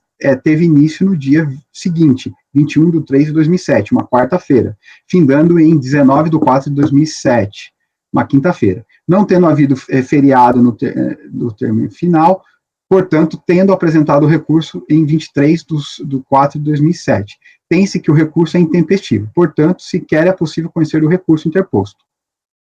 Sendo assim relatado e analisado, por mais que dos autos constam, não tendo sido demonstrada a interposição dentro do prazo recursal, não conheço o recurso voluntário interposto, mantendo-se integralmente a decisão de primeira instância. Lembrando que aqui faltou a digitalização de uma folha do recurso, a folha do meio do recurso.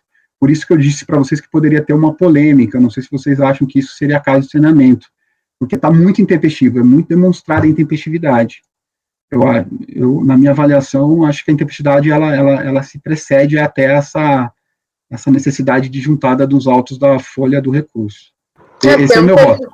Nenhum prejuízo, né? Você consegue, se fosse a primeira folha que estivesse faltando chancela, tudo bem, agora você consegue aferir, você não vai entrar no mérito, eu não vejo nenhuma necessidade de fazer um despacho de saneamento de processo para você não conhecer por intempestividade. Exatamente. Eu concordo com o Ludmila e com o caminhamento. Eu acho que está bem posto.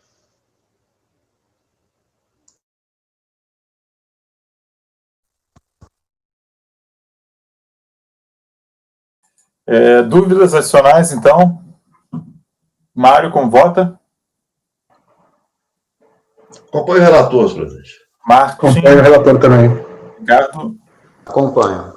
Ludmila. Eu acompanho. Caio. Acompanho o relator. Leonan. Acompanho o relator. Também acompanho, então ficou recurso não conhecido. A sua voz de novo, a sua voz, o microfone. Então, ficou o item 123, recurso não conhecido. Vamos passar ao item 124, HMS Construtora.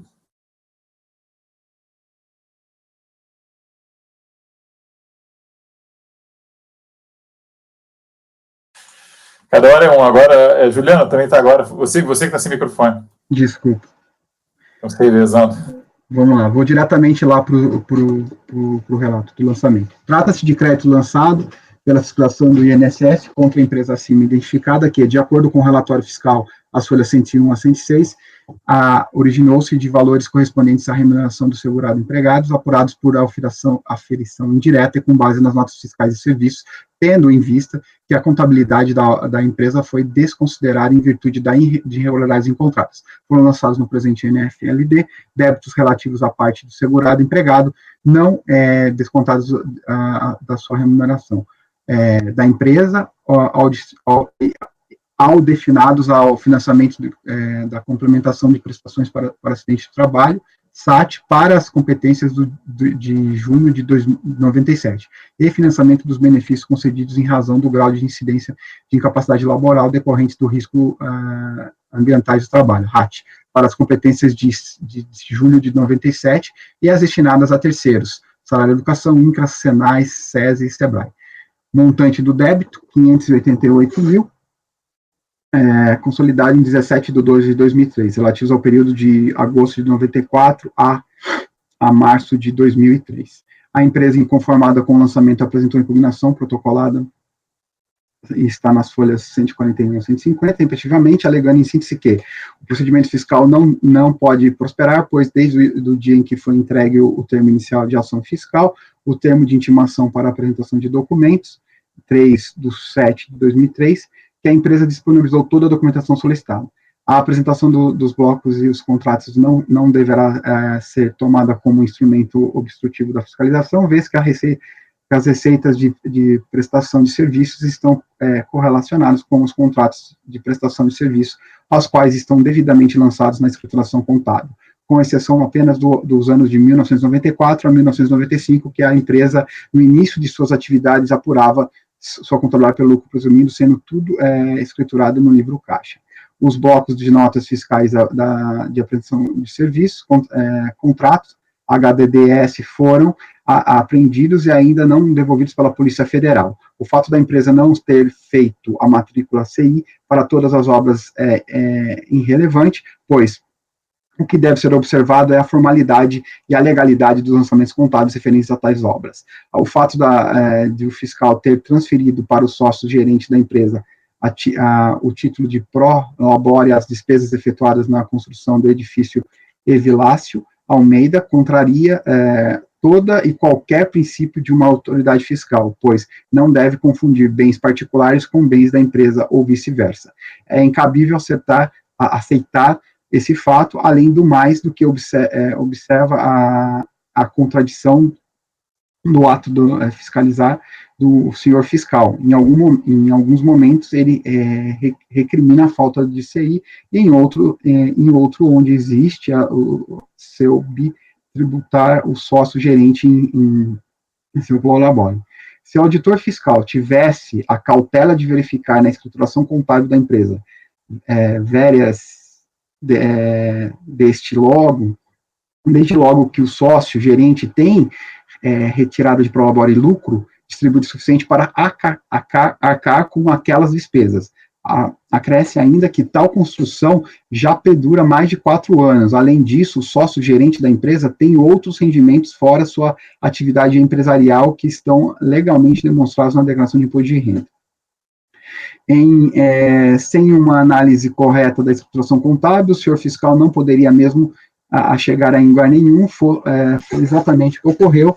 Não se deu o trabalho de verificar o lançamento. O que foi feito simplesmente foi vincular as notas fiscais de prestação de serviço na época de sua emissão com o quadro de funcionários da empresa. Fato esse que não represente a realidade de cada época, pois, como dito acima, por mais vezes os serviços eram pagos após vários meses de conclusão da obra.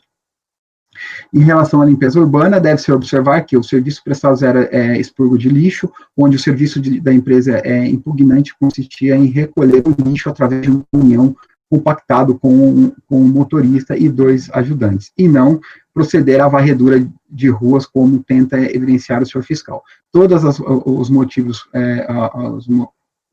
os movimentos contados estão escriturados em livros diários, portanto, não há motivo para que a fiscalização desconsidere a escrituração contábil da notificação.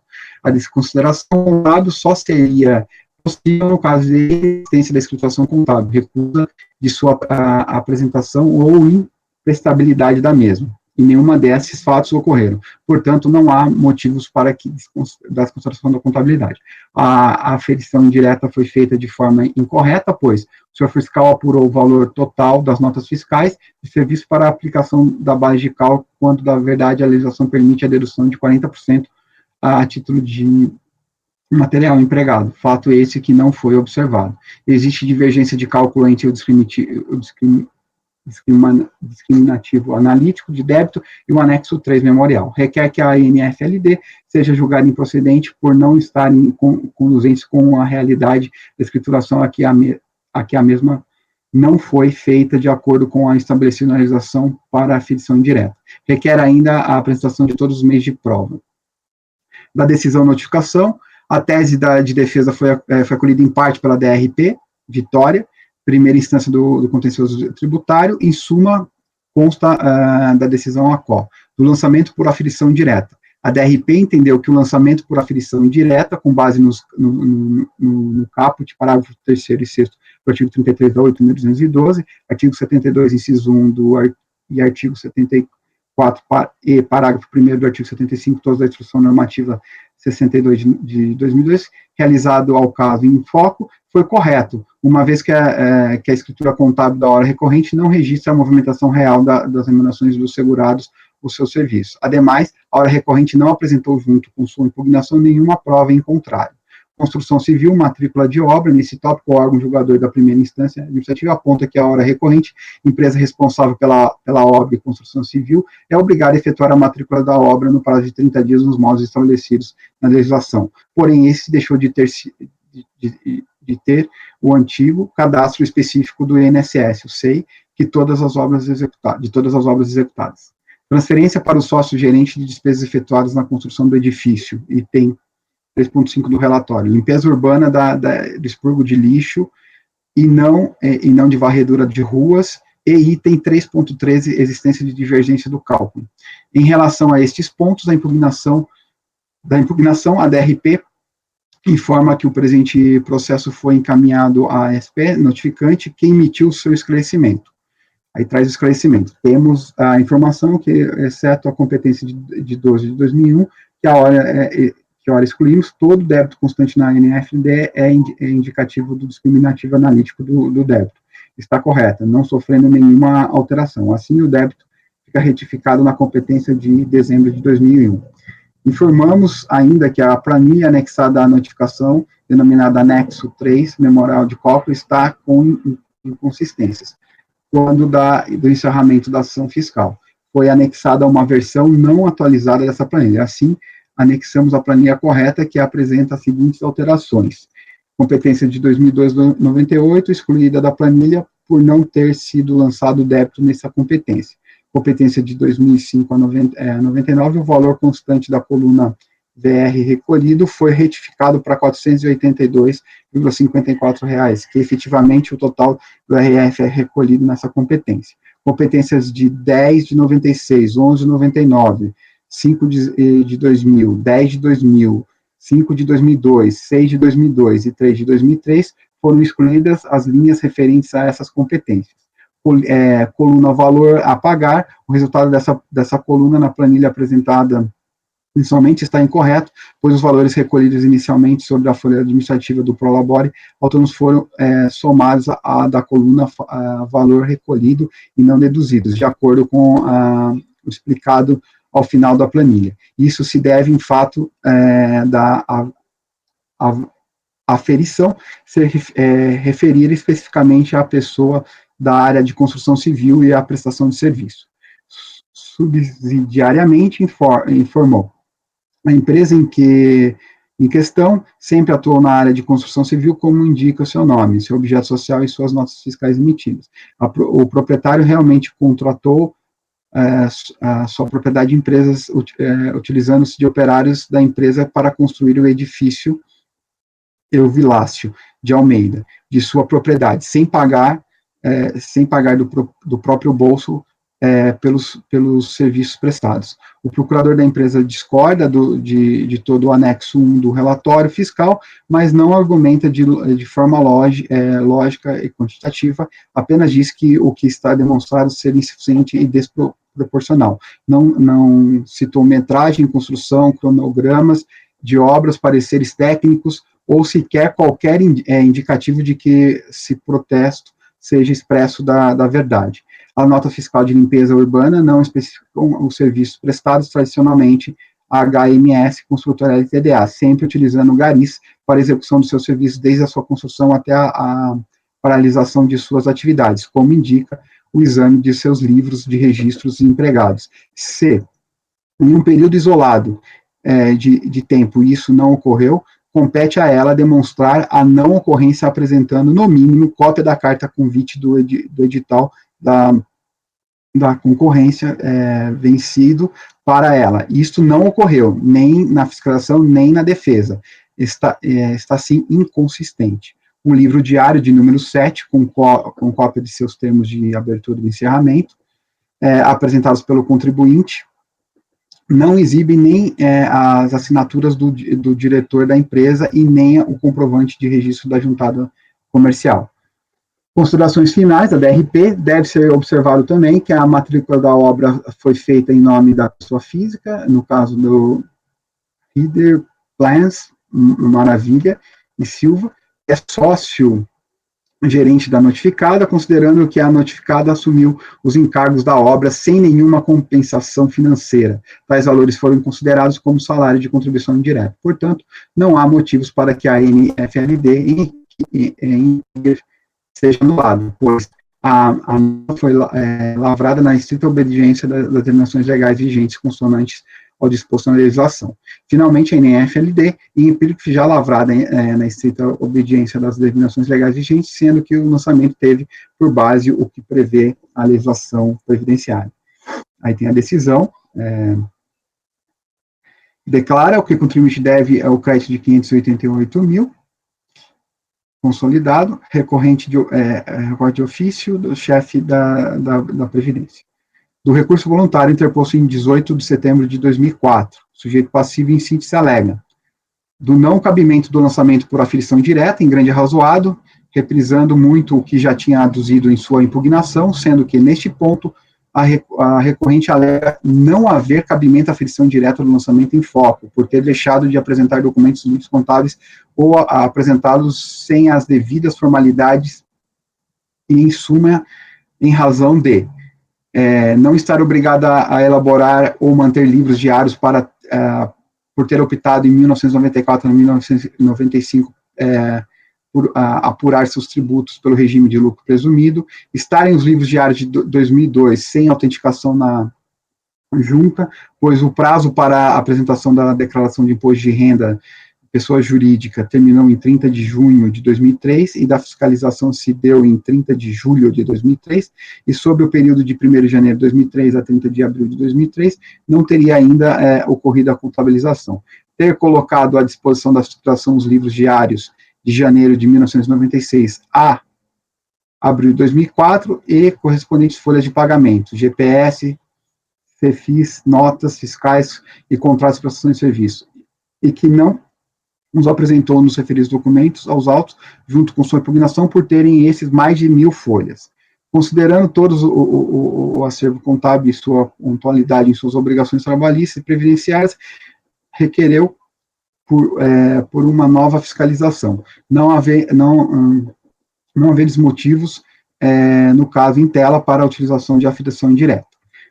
Do erro da fiscalização quanto ao serviço de limpeza pública prestados para a Prefeitura do município de Anchieta, de abril de 2000 a dezembro de 2000, a recorrente aduz que a fiscalização errou ao considerar que ela, no ano de 2000, prestou serviço de limpeza, sem a contratação de garis, pois, na verdade, o serviço prestado era de expurgo de lixo, que consistia em recolher lixos através de um caminhão compactado com um motorista e 2 ajudantes.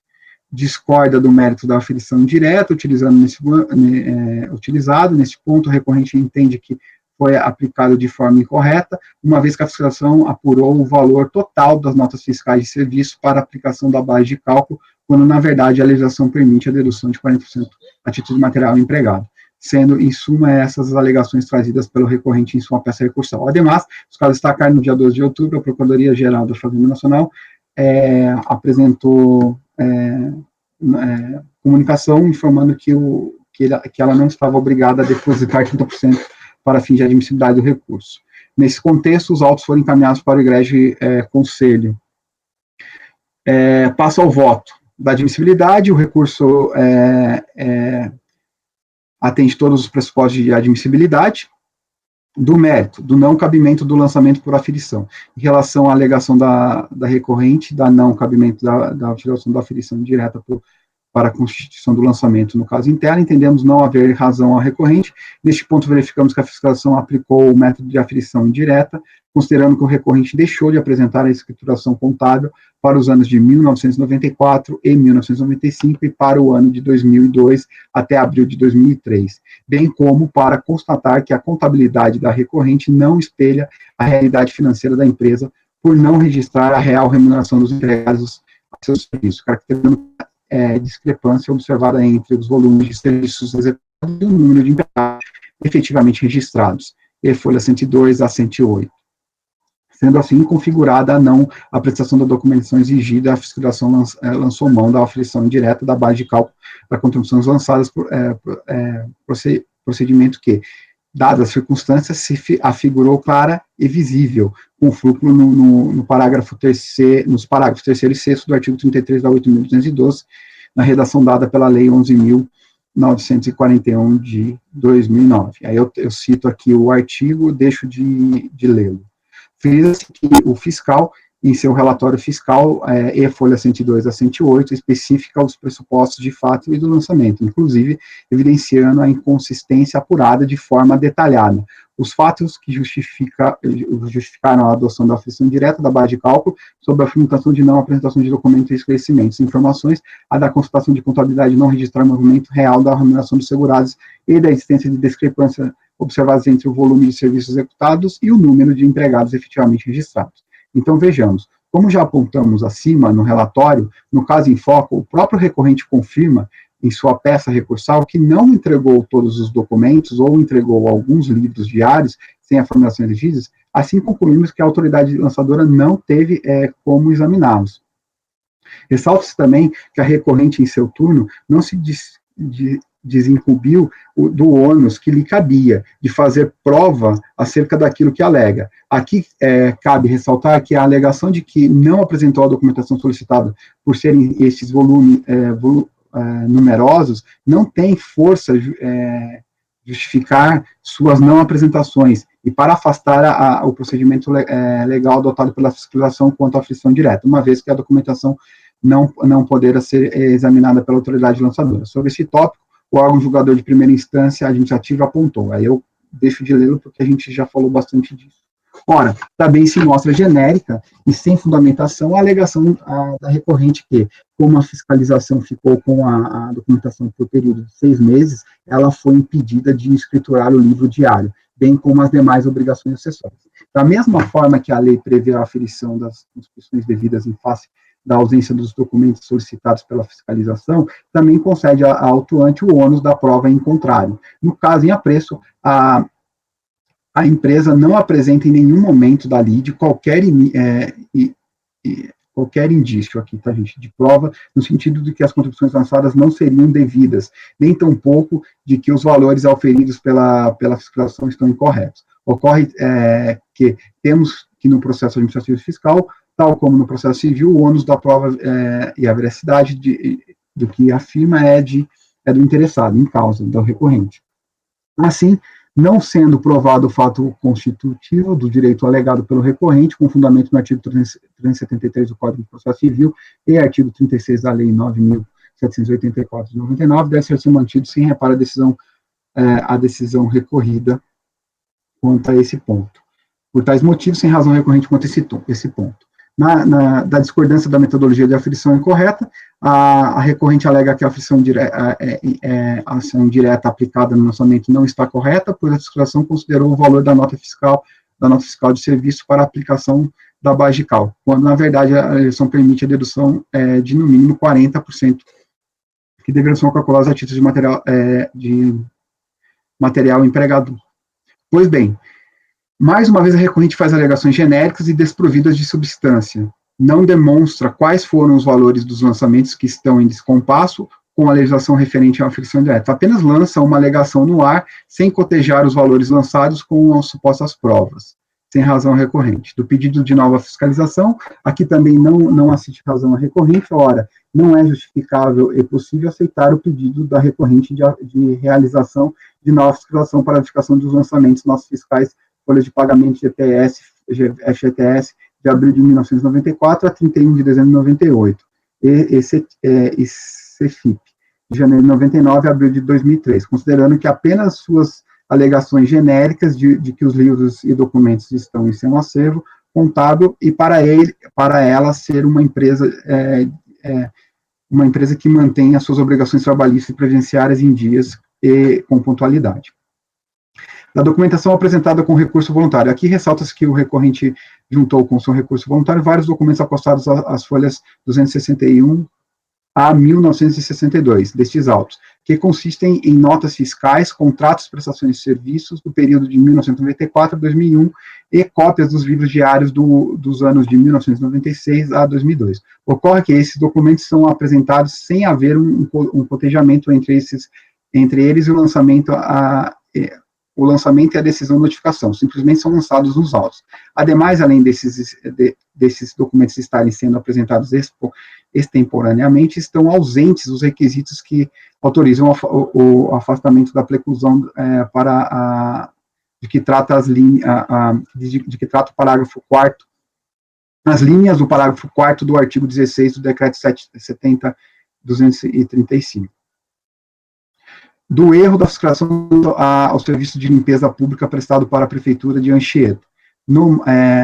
Mais uma vez, a recorrente faz alegação sem comprová-las, pois não consegue demonstrar que o período de abril de 2000 a dezembro de 2000 realizou apenas serviço de expurgo de lixo para o município de Anchieta e Espírito Santo, e não realizou o serviço de varredura das vias públicas, como apontado pela fiscalização, vinha prestando para aquele município, sem razão recorrente. Antes exposto, voto por negar provimento do recurso. Presidente.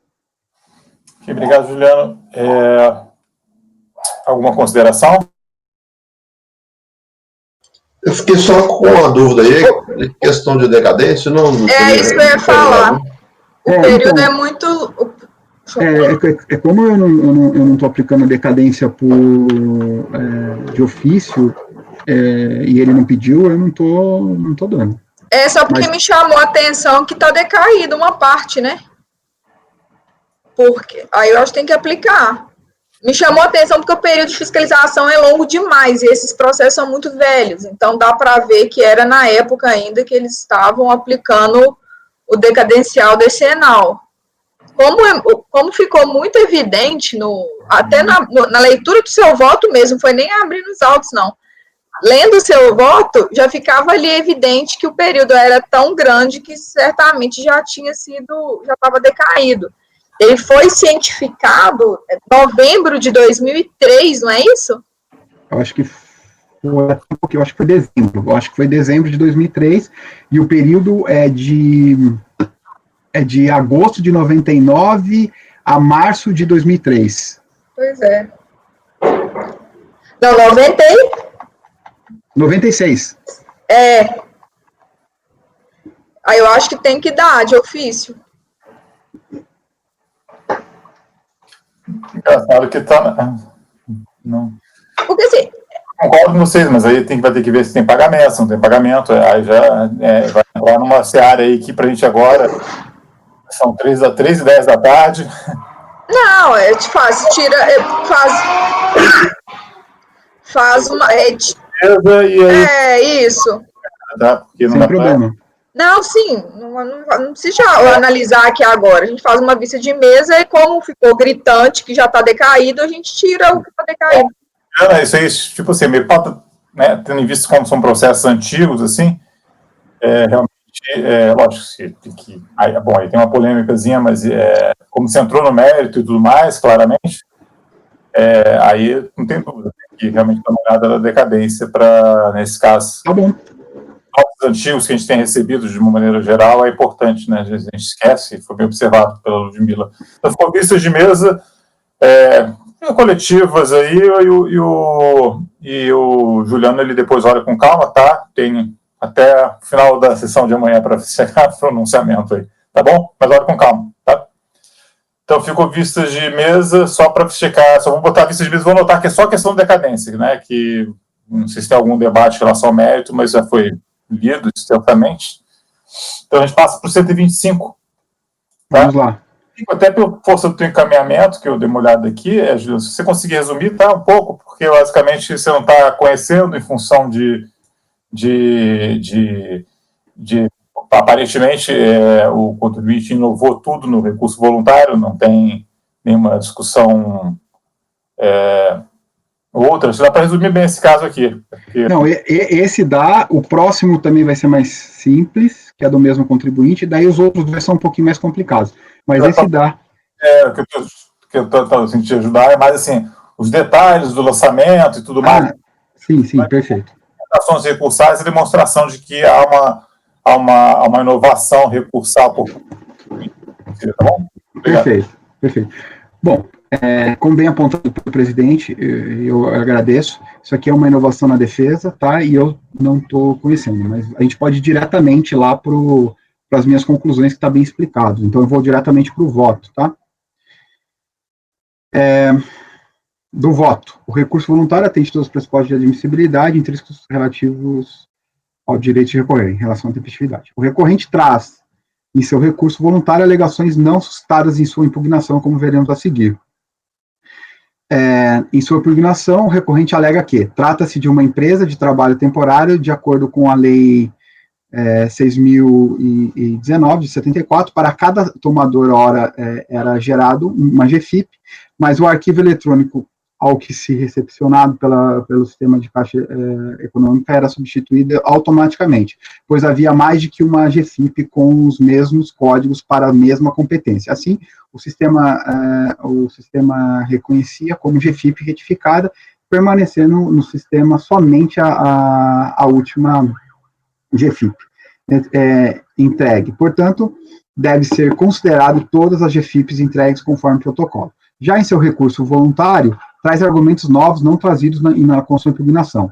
Trata-se de uma empresa de trabalho temporário, de acordo com a lei, e grande parte dos funcionários são admitidos e demitidos dentro do mesmo mês, conforme pode-se observar em anexo. Quando o funcionário era contratado para um período superior a 30 dias, e não sendo período inconsistente com o mês calendário, as informações eram prestadas na GFIP, conforme se pode observar pelo próprio sistema da Receita Federal. Caso os funcionários fossem admitidos e demitidos dentro do mesmo mês, entende a empresa que as informações a serem geradas e informadas que foram prestadas na GRFC, não cabendo, nesse caso, a informação na GFIP, uma vez que não existia funcionário no final do mês, pois todos estavam demitidos. Essas são as alegações. Frisa-se que a DRJ, em sua decisão, em nenhum momento fundamenta ou faz conclusões relacionadas às questões novas trazidas pelo recorrente em sua peça recursal, caracterizando uma inovação. Portanto, é evidente que o recorrente tenta inovar a lide em total descompasso com o disposto no artigo 17 do decreto 70.235 de 72. Deste modo, com base no fundamento acima exposto, deixo de conhecer o recurso voluntário. Antes exposto, não conheço o recurso voluntário. Esse é meu voto.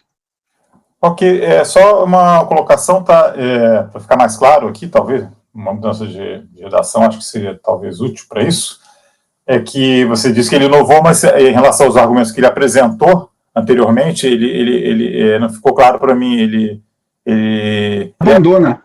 Oi? Ele abandona, ele traz só esses novos.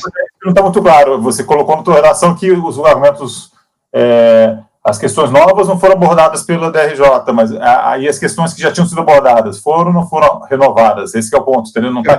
eu coloco um ponto deixando claro isso, mas eu já aviso para vocês que ele inovou totalmente, ele trouxe outros argumentos. Então, assim, caracteriza como uma inovação total do recurso, assim, tendo em vista que as questões suscitadas na impugnação... Rony, se você ler... eu tenho lá, talvez, uma frase, posso deixar até mais claro. Já em seu recurso voluntário, folha 210, traz argumentos novos, não trazidos com a impugnação, uma vez que alega que... Não, tudo bem, mas é aqueles de impugnação. Tá bom, tá, entendi. Eu coloco aqui que... Perfeito. Tá, só isso. De resto, aí é uma questão, né, tem que dar uma... Se alguém tiver dúvida, tem que checar aí, mas aí é a questão de... Mas o relator deixou bem claro o seu posicionamento. Dúvidas? Os esclarecimentos. Então, passar a votação, Mário. Acompanhe o relator, senhor presidente. Acompanhe o relator, presidente. Ricardo. Acompanho. Ludmila. Vou acompanhar também.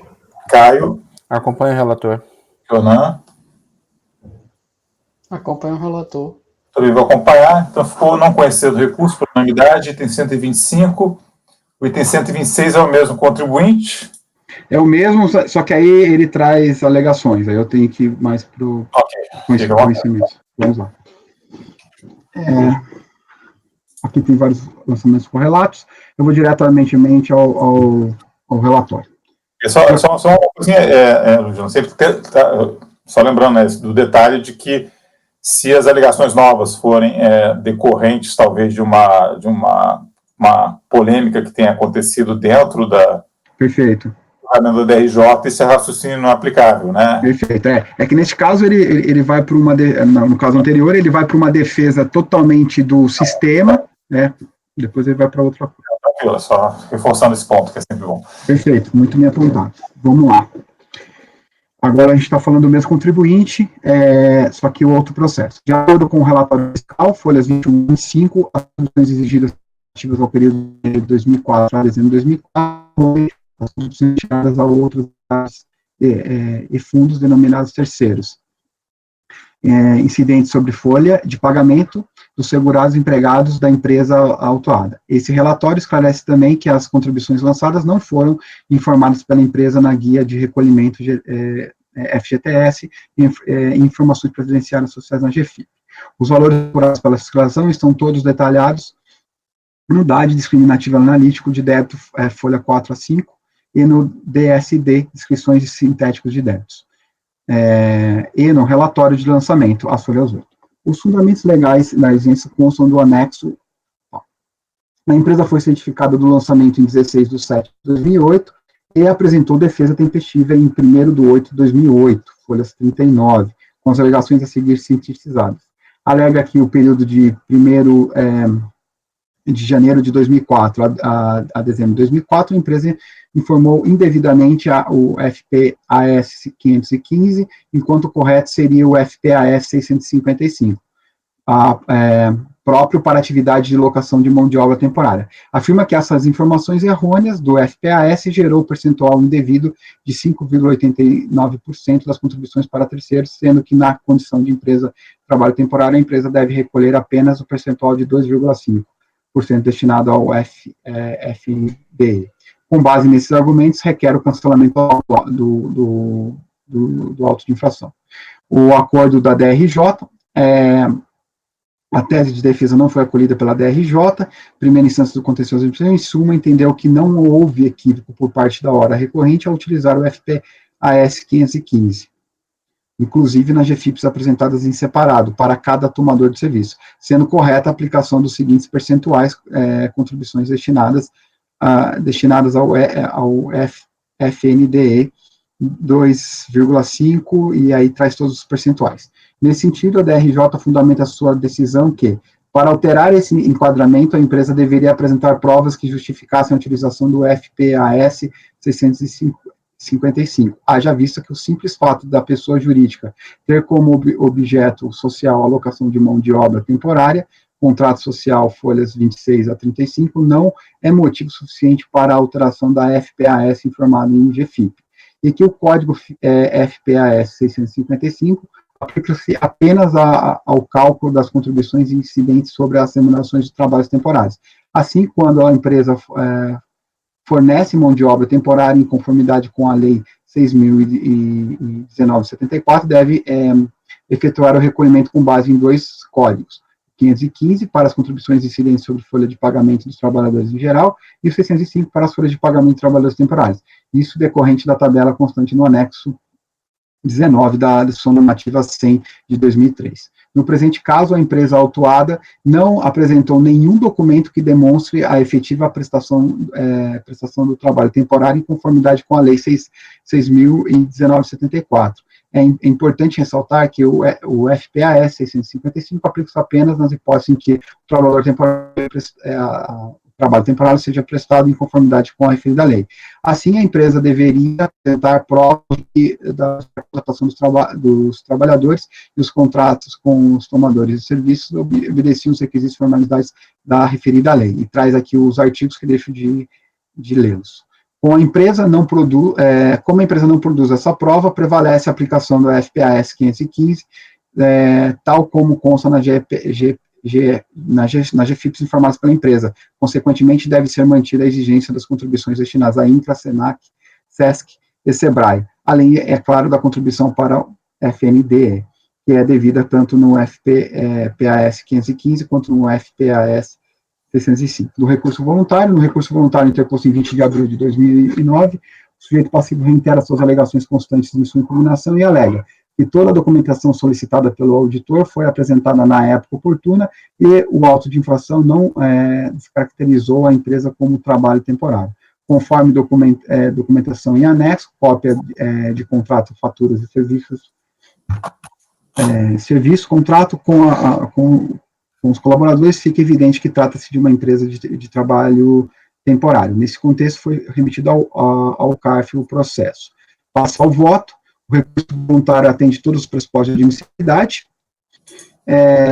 do mérito. Inicialmente, entendemos que a responsável pela recorrente cópia de contratos e prestações de serviços temporários dos notas fiscais, folha 68 a 498, com o seu recurso voluntário, devem ser analisados nos modos da linha C do parágrafo 4º do artigo 16 do decreto 770.235 de 72. Esse entendimento tem como fundamento o fato da DRJ ter refutado a alegação da recorrente em razão da contribuinte não ter apresentado nenhum documento que demonstrasse efetiva prestação de trabalho temporário em conformidade com a Lei 6.019 de 74, sendo que a documentação apresentada pela recorrente busca exatamente provar esse apontamento colocado pela DRJ. Então, vejamos, o foco da discussão que se delimita é em relação à alegação da recorrente de ter utilizado erroneamente o código FPAS 515, percentuais de 5,89% das contribuições sociais destinadas a outras entidades, INCRA, SENAC, SESC e SEBRAE, em relação ao período de janeiro a 2004 a dezembro de 2004, quando o correto seria a utilização do código FPAS 655, percentual de 2,55% das mesmas contribuições sociais. Como já apontado, a DRJ não acatou a alegação da recorrente em razão da mesma não ter apresentado nenhum documento que demonstrasse efetiva apresentação. Pois bem, ao nosso entender, a recorrente, mesmo com a apresentação dos documentos acostados às folhas 68 a 498, não consegue comprovar que somente é uma empresa fornecedora de mão de obra temporária, em conformidade com a Lei 6.019, bem como não comprova que os valores constantes das cópias das notas fiscais se referem aos que foram objeto do presente lançamento. Ora, a recorrente apresentou apenas um contrato de prestação de serviço de mão de obra temporária, firmado entre ela e a Cooperativa Agropecuária de Cascavel, LTDA, em 9 de janeiro de 2003, para fornecimento de trabalhadores temporários durante a realização do Show Rural Popovel 2003, evento agropecuário que ocorreu do dia 17 de fevereiro de 2003 a 21 de fevereiro de 2003, folha 68 a 71. Pelo que se verifica nos autos, não há como concluir que todas as fiscais e contratos temporários apresentados estão em conformidade com o distante termos da Lei 6.019 de 74. Então, um pouco que todos os valores do período autuado, janeiro de 2004 a dezembro de 2004, se refere único contrato de fornecimento de trabalho temporário apresentado pelo recorrente. Ademais, pelo que consta dos papéis timbrados da recorrente, ela presta várias atividades além de fornecimento de mão de obra temporária, como assessoria, consultoria, terceirização, recrutamento, seleção de mão de obra efetiva, testes psicológicos. Deste modo, entendemos que deve ser mantida a decisão da DRJ, bem como nos impressamos das conclusões da mesma. Ante ao exposto, voto por negar provimento ao recurso. Presidente, esse é meu voto. Ok. Considerações? Ludmila?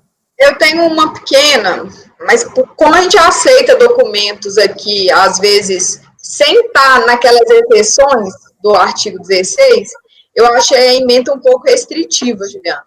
Que você fala assim, só está autorizado a juntar quando acontece a exceção. Ok, de fato mas a gente acaba, por outros motivos aqui, justificando que está só reforçando tese, está só complementando documentação, sem que caia nenhum nas hipóteses, né, nas exceções de juntada extemporânea de documentos. Aí eu fiquei só um pouco com receio de isso não ficar contraditório com o que a gente faz, às vezes, aqui, dependendo, né, da percepção de cada um na análise do caso concreto. Mas é só na ementa, né, Lud? É só uma questão da ementa mesmo. Tá, então eu vou pôr as conclusões da ementa, as mesmas conclusões que eu tenho no corpo do processo, porque eu acho que aí fica bom. Porque você falou só assim, só na exceção, e a gente acaba por primazia da verdade material, a gente acaba aceitando por outros motivos. Somente vou pôr admitida.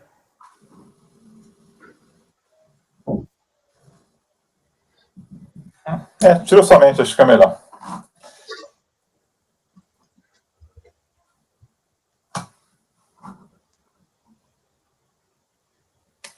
Alguma questão adicional? Então, Mário, como vota? Acompanho o relator, presidente. Martim? Também acompanho. Ricardo? Acompanho. Mila? Também. Jonan? Acompanho. Caio. Caio, desculpa. Acompanha, relator. Também acompanho. Então, ficou negar provimento por unanimidade. Para o item 127. Presidente, querem fazer um intervalo, que é horário, e aí a gente volta, ou quer continuar? Esse agora é complicado ou não? Esse é mais complicado. Então, vamos fazer uma pausazinha, mas vamos tentar voltar a 15 para as 4, tá, por favor? Ok? Tá bom.